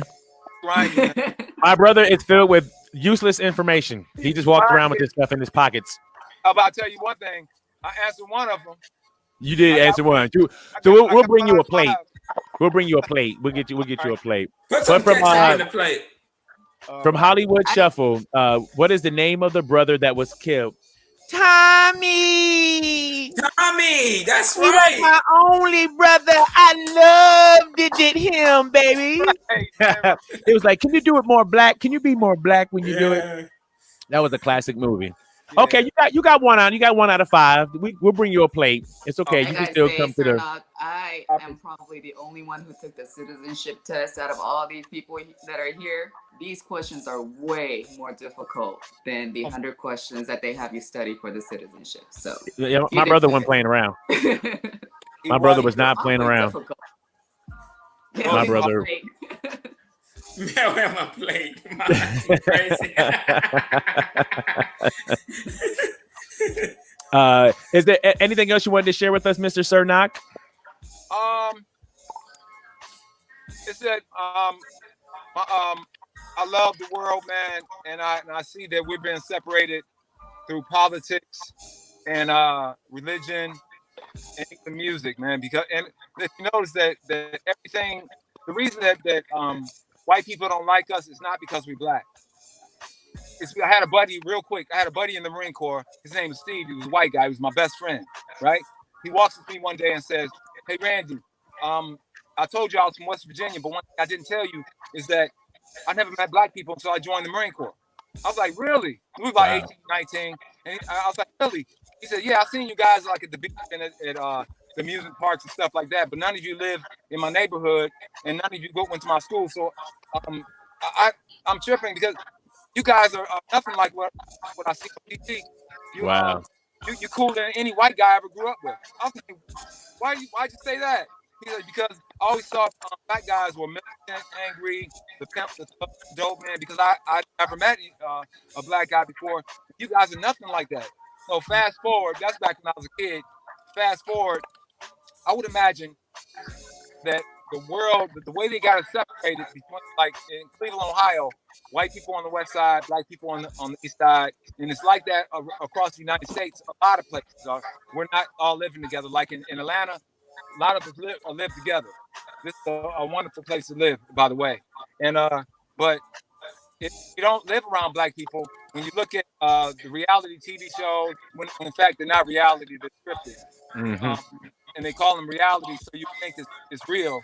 And the hip hop artists, the black movies like Menace to Society, Boys in the Hood, American Gangster, Belly Takers. If you watch movies like that and you don't have any black friends, you have no choice but to think that black people are like that. Absolutely. That's not your fault. So that's why I don't even really believe that such thing as being prejudice in today. You know, because if you're the way they got it separated, if you're looking at these images, I'll be honest, if I was a Chinese or a white guy or in the United States looking at these same images, I might not like black people. Word. You know what I mean? I might not like them. So I want to put a different face on us, man, because we're not all of us are like that, and the ones that do act like that are being influenced by, especially our kids. Monkey see, monkey do has nothing to do with the monkey. It's human see, do, and our kids is just acting like what they see. Turn up. That's why they call me hip hop. I want to make the world a better place. And help with guys like you, interviewing guys like me, we're gonna do it, man. Teamwork. Let's go. Let's get them. That's awesome. This world is thirsty. It's thirsty for positivity. It's thirsting, and as much as it seems like positivity doesn't get put on the forefront, I'm glad there are people still pushing the message anyway, and I'm glad there's still a lot of people that's receiving the message also. Just because it's not on mainstream media doesn't mean it's not happening. Right. So SirNoc has gone around to your very first question about, how do you feel about your own people versus the race outside, and he seemed to have came back to answer that very well. Very true. Yeah. One of the questions that we asked at the beginning of the question is, what do you think is worse, to be stereotyped by your own people or to be stereotyped by people outside of your race? Because outside of the race, I understand why they stereotype, because they have no way of knowing. They have no one really knowing who I am. Word. Absolutely. Yep. True that. Awesome. If you want to hang out with us, feel free to hang out. What we do on this show is we just chime on some of the things that we've seen happening around the world and around this country throughout the week, and then we just kind of give our take on it.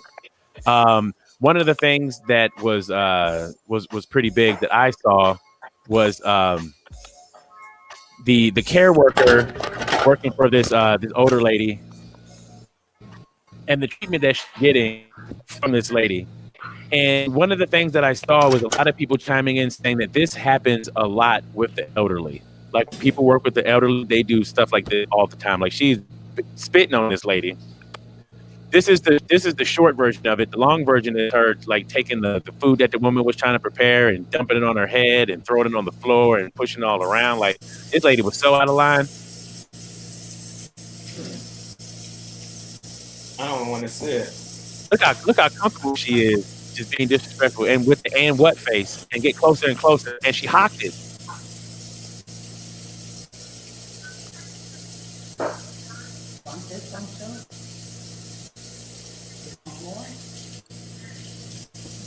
terrible.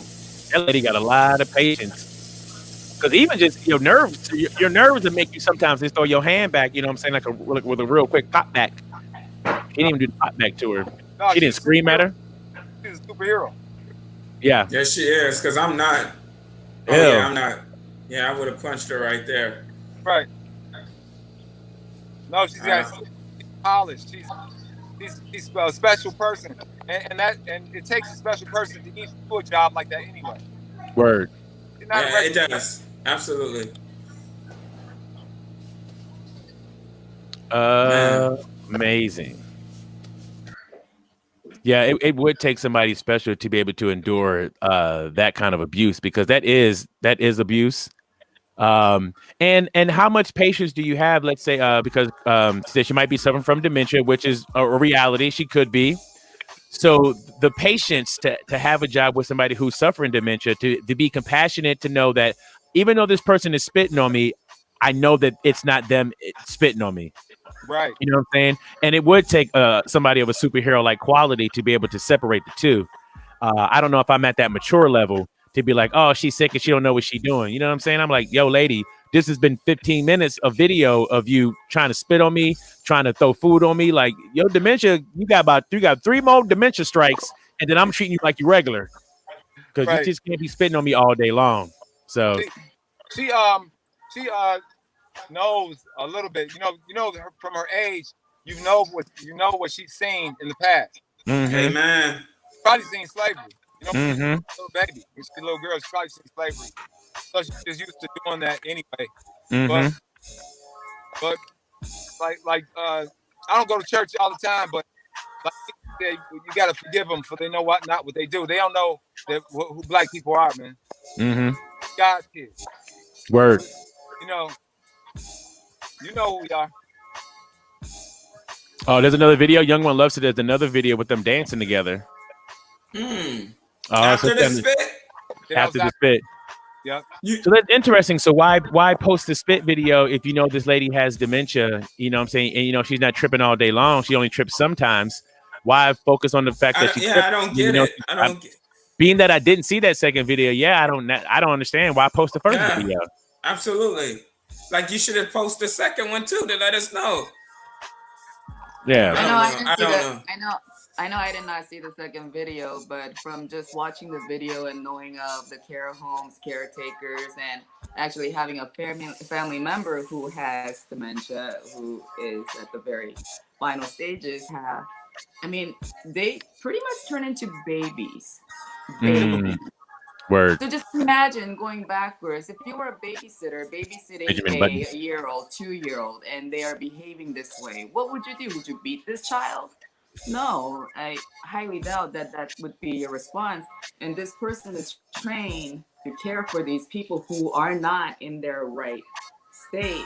So it's probably phases that she goes through on a daily, possibly. And, I've heard some of the things that she said, this is being recorded so your daughter can see it, your kids can see it. I see that I cannot cancel out racism in this. This is a very much older white female with a younger black female, but like SirNoc was saying, it's probably her history that's coming back, playing a greater part than what may have been majority of her life. And she may not know what she's doing. She may not being disciplined in a manner where she's like, no, you can't do that. But as a caretaker, are you supposed to be disciplining and teaching, or are you just supposed to be caring for that person? I mean, if you don't want to get spit on every day, I would think you want to teach somebody like, hey, we ain't going to be spitting on me. You're going to get a lip pop. Yeah. Right. And I'd probably tape her mouth. How much does she have to work with, though, as a person who is hired to be in that? Like, she has to be really careful. So I'm glad she's not being physical about it. She is recording the situation for her proof. But yeah, for all those things that you guys would do because you're not trained to be a caretaker, she cannot do that. And I don't know, she could be in trouble for this too, because it's a HIPAA violation. To record the patient?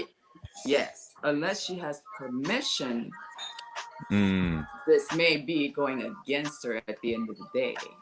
Word. Right.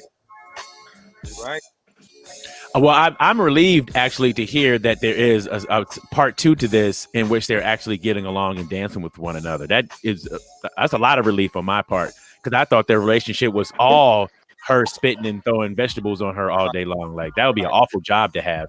Ain't no job worth that kind of money. Like, you know what I'm saying? Like, just, all money ain't good money. She a raise. I know that's right. All right. But she's a superhero, though, for having to be in a situation and be so calm about it. I mean, I can see my mother-in-law being in that situation, and thank God, you know, I hope she doesn't have to deal with it, you know, but you have to see your own situation in all areas. Like, you know, my uncle, I would hate for some nurse to be coming in and filming him at his worst. But then, you know, I would hate for him to be treating her that way. Like, what in your mind in all these years I've ever known you, you've been the greatest man. And all of a sudden, like, you know, if he was to change to that, I would wonder what is being triggered. Like, what part of your life did you go to? So it's sad, it's scary, but definitely not one-sided. It's got to look in every direction, I feel. And I being that we're talking about the elderly now, let's kind of move to the grand jury clears the Buffalo, New York police officers accused of assaulting. You remember the video of the old man that got pushed down by the 2 police officers and he bust his head on the ground and he had to be in the hospital for a month?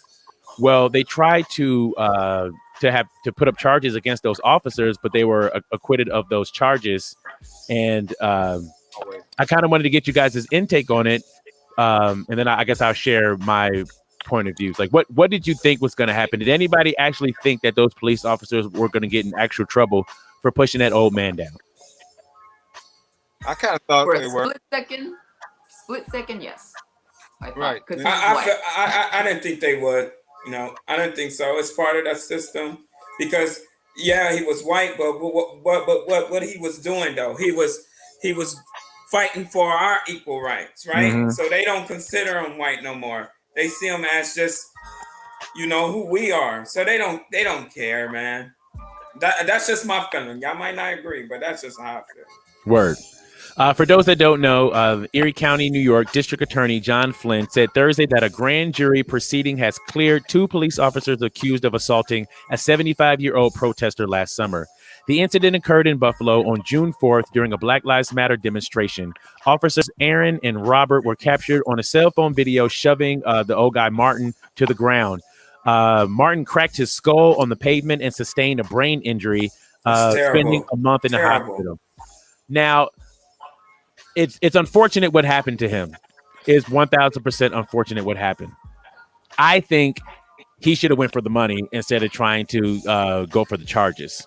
I really don't think any charges were ever going to stick against those officers because there's no system in place to police the police.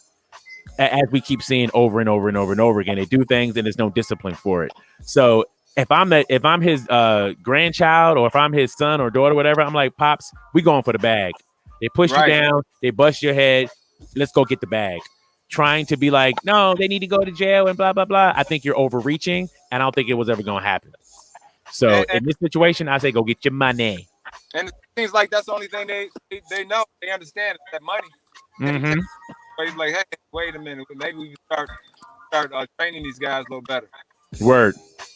Yeah, because it's like when we had Ed on last week. Ed is like, they show up to it's arrest people. That's what we do. That's what we're here to do. We're here to enforce the law. And even though they did, move the guy back, he really tripped over his feet. You know what I'm saying? If you saw the video. I mean, unfortunately, he's 75 years old. But if they wouldn't push him, though, they helped him fall, though. Word. But I believe if he was just a regular white man not protesting for our rights, and that happened, they probably would have been punished in some kind of way. That's an interesting point of view. Yeah.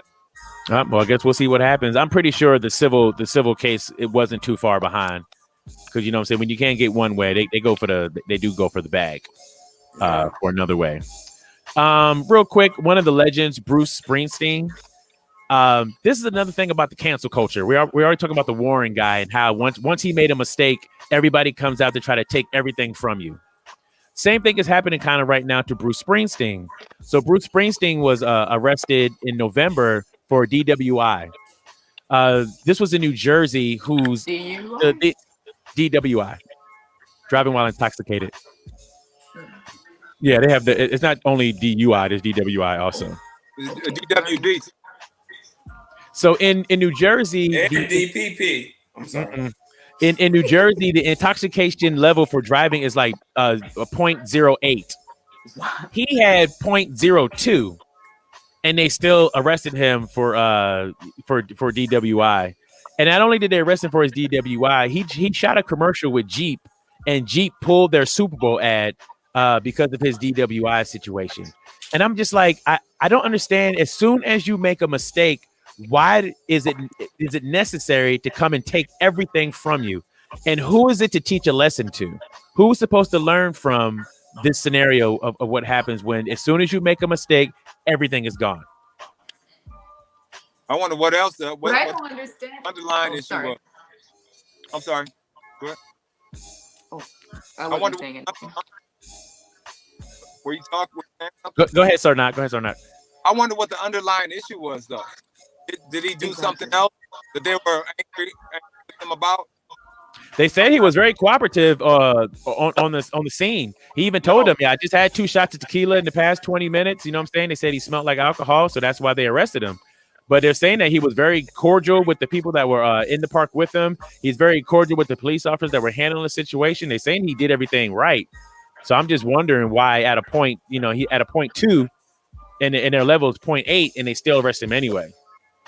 For recognition, because he was a celebrity. You think so? I don't understand. Yeah, it's only thing I can get. It don't make sense because he did not break the law. He was being cooperative. He told the truth. And it's 0.02, which is quarter less than where their limit is. Where is he wrong in this? Like Steve said, probably use it for example. Absolutely. But what example? You can't even now. Everybody, you have to. Even if you have a beer, you have to now.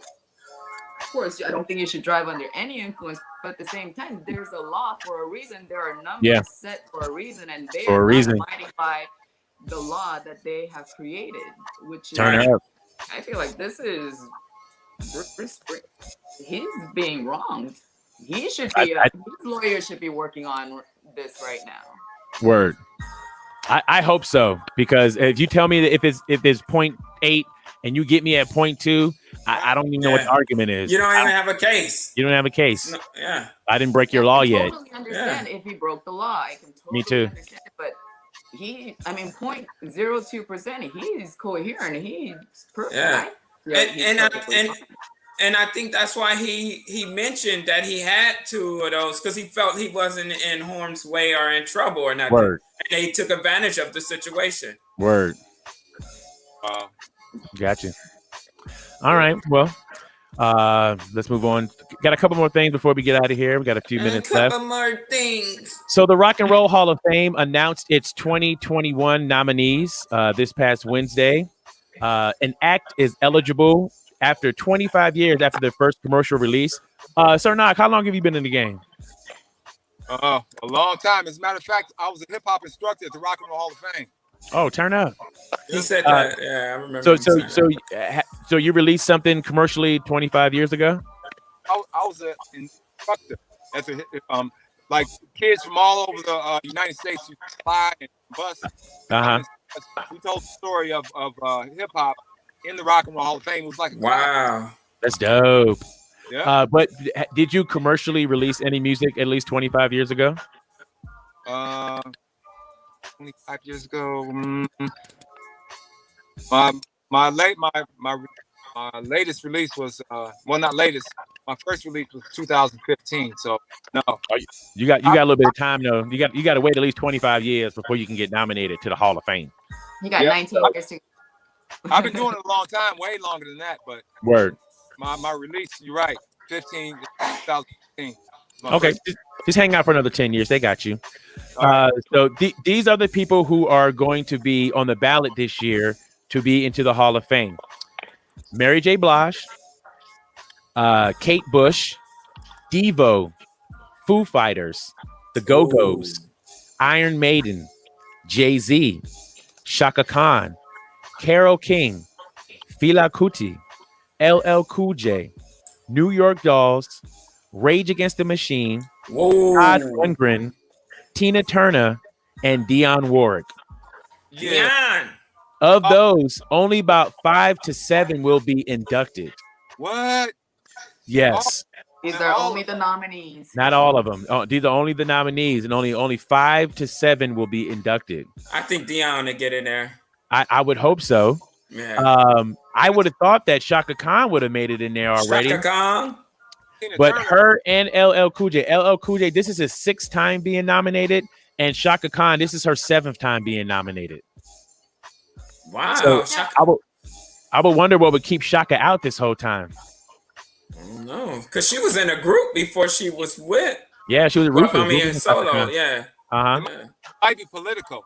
Might be political. Because LL Cool J, I don't understand why he would. I would imagine, who did they honor? Even Biggie. I love Biggie Smalls. Love Biggie. One of my favorite rappers. Turn up, Biggie Smalls.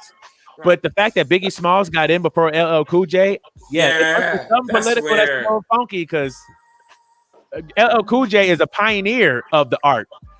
Biggie didn't invent rap. You know what I'm saying? LL Cool J was around. He's a pioneer. 5 decades, right? Yeah. Like at least 5 decades. He's been in the game and doing hits too. Doing hits. So I think it's very interesting that he's never made it into the. And if Jay-Z makes it this year and LL Cool J doesn't, it's a problem. Yeah, that's an issue. That's a problem. Now, I think I kind of see what you're saying about why these people have made it to the nominees list for so long but didn't make it. Maybe like you're saying, they're saying LL, he's young, he's gonna be around for a few more years, he'll have more opportunities. Whereas Biggie Smalls, maybe he made it in because people are not gonna know who he is 20 years down the line, 10 years down the line. There's a possibility because our kids really don't know who they are. They don't know the hip hop artists of the past. So maybe that does seem to play a part. It seemed to make sense in my mind as to why. But I don't understand Shaka Khan though. I don't understand Shaka Khan though. But LL Cool J, they could be seeing it as, oh, he's young, he's got so much more time. Right. He's doing great. But if Biggie has already made it in there quite a while ago. And exactly, Tina Turner hasn't even made it. Yeah, Tina Turner? Come on, man. Tina Turner, she did it with Ike. So, but this is her as a solo. Oh, okay. So I'm surprised that she's still not in it though. This is Tina Turner. Exactly. Another pioneer. Shaka Khan. Who votes though? Who is voting? They have their people who vote for the Rock and Roll Hall of Fame. People can vote.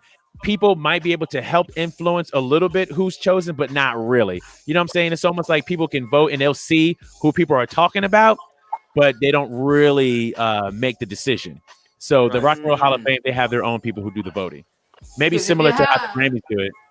If you have a bunch of voters that are country stars in the middle, in the middle of America that's voting in their little corner, you kind of maybe... Because I feel like all these people that's been waiting do seem to have some melanin under them. So I don't know who of other races have waited this long or have gone through multiple rounds to have gotten there. Word. I don't know if you remember any of the names that I've listed, but if you had to pick 5 from that list, Mary J. Blige, Kate Bush, Devo, Foo Fighters, The Go-Go's, Iron Maiden, Jay-Z, Shaka Khan, Carole King, Fela Kuti, LL Cool J, Watch your New mouth. York Dolls, Rage Against the Machine, Todd Rundgren, Tina Turner, and Dionne Warwick. If you had to pick 5 to put into the Rock and Roll Hall of Fame for 2021, who would be your 5 that you put inside of the Hall of Fame? I think I only know 5. Dionne Warwick. Tina Turner. Okay. 5. LL J. What's the first guy you named? Devo, Foo Fighters, The Go-Go's. I thought Devo was an actor. Are we saying black or anybody? Anybody. No, this go to Hall of Fame. Anybody can go in. No, man. Devo got to go in. Devo's got to go in. Word. They got to go. They made super hits. Word. Man, I have to go with Rage Against the Machine. They go in LL Cool J. Can't believe he's not in there. Dionne Warwick, Tina Turner, Fela Kuti. I think Mary can wait. I think Jay can wait. Did I say Shaka? No, you should Shaka throw Khan. Shaka. Yeah. And Shaka Khan. Those are my That's five. a good five. That's a good five. that is a good five, man. Yeah, that's a good five. Terry, I understand that you would put rockers in the Rock and Roll Hall of Fame, but the Rock and Roll Hall of Fame, they just call it the Rock and Roll Hall of Fame. But you know what I'm saying? It's not just about rock music. No, it's not. And Tina Turner was rock too, though. If you listen to her early hits and how she, Alan Freed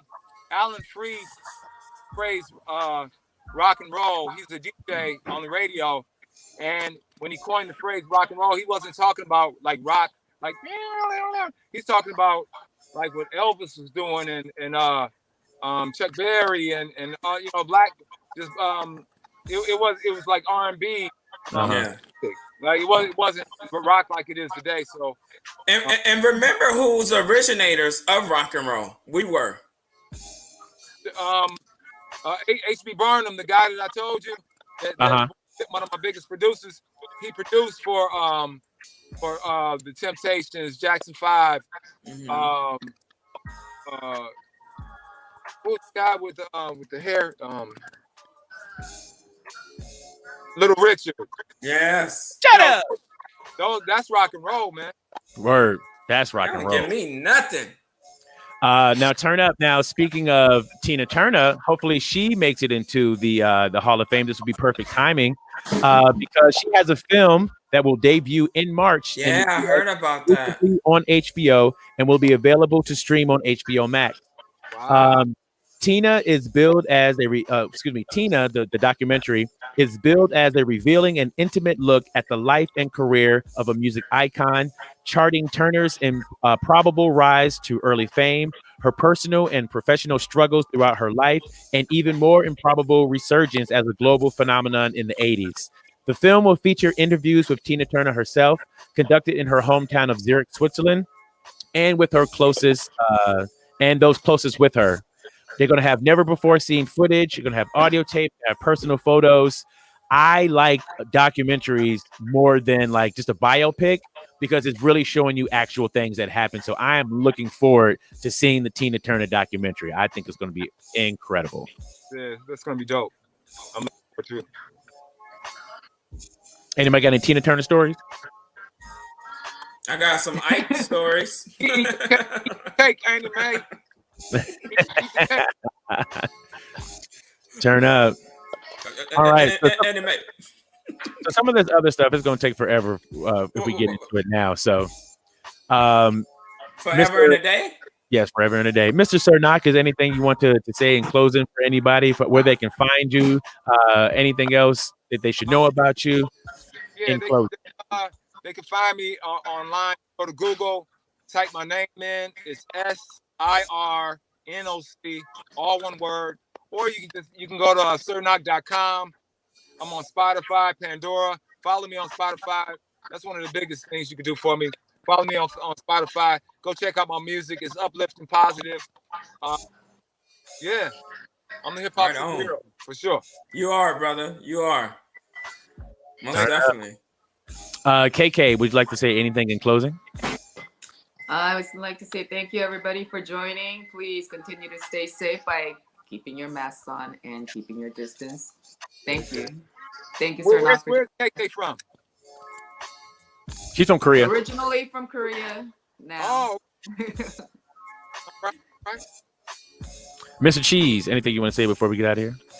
Love, peace, and happiness. Turn all the way up. And thank you, brother. Thank you for joining us, man. I enjoyed you. For real, yes. Round of applause to Mr. SirNoc for joining us this morning. Thank you so much. Right on. Right on. Sharing the music. Thank you guys so much for tuning in to us. We do appreciate it. If you ever want to see these playback, you can go to the Unique and Cheese Show YouTube page and you can watch it. You can stream it there. You can also stream it from DJUnique.com. So we want to keep these conversations going. Next week, let's talk about Tiny and T.I.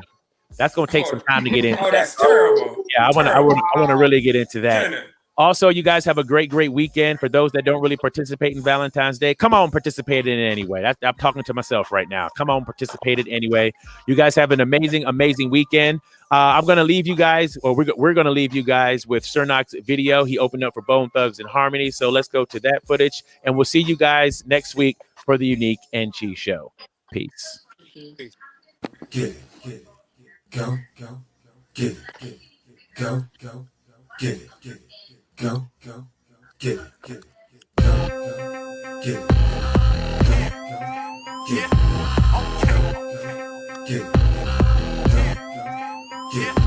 Anybody can get it in, off with it. Get it in to the end before you know you done did it.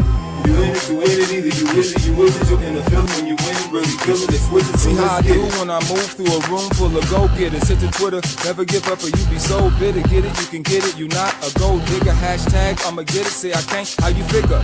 I'm a beat bully, I really be beating beats up. If you want it silly, then really just gotta reach up high, just like you reaching the sky, just like you reaching for a piece of that American pie.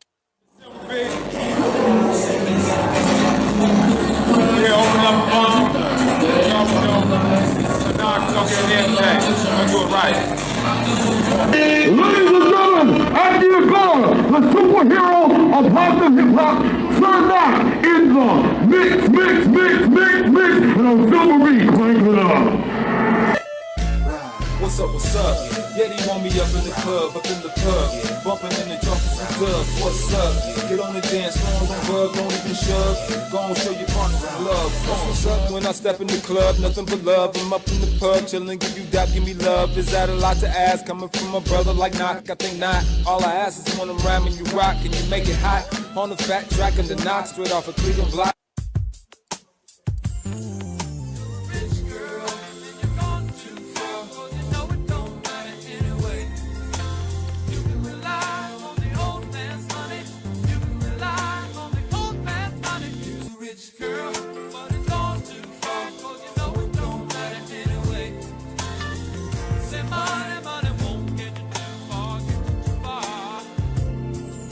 It don't really matter how much money.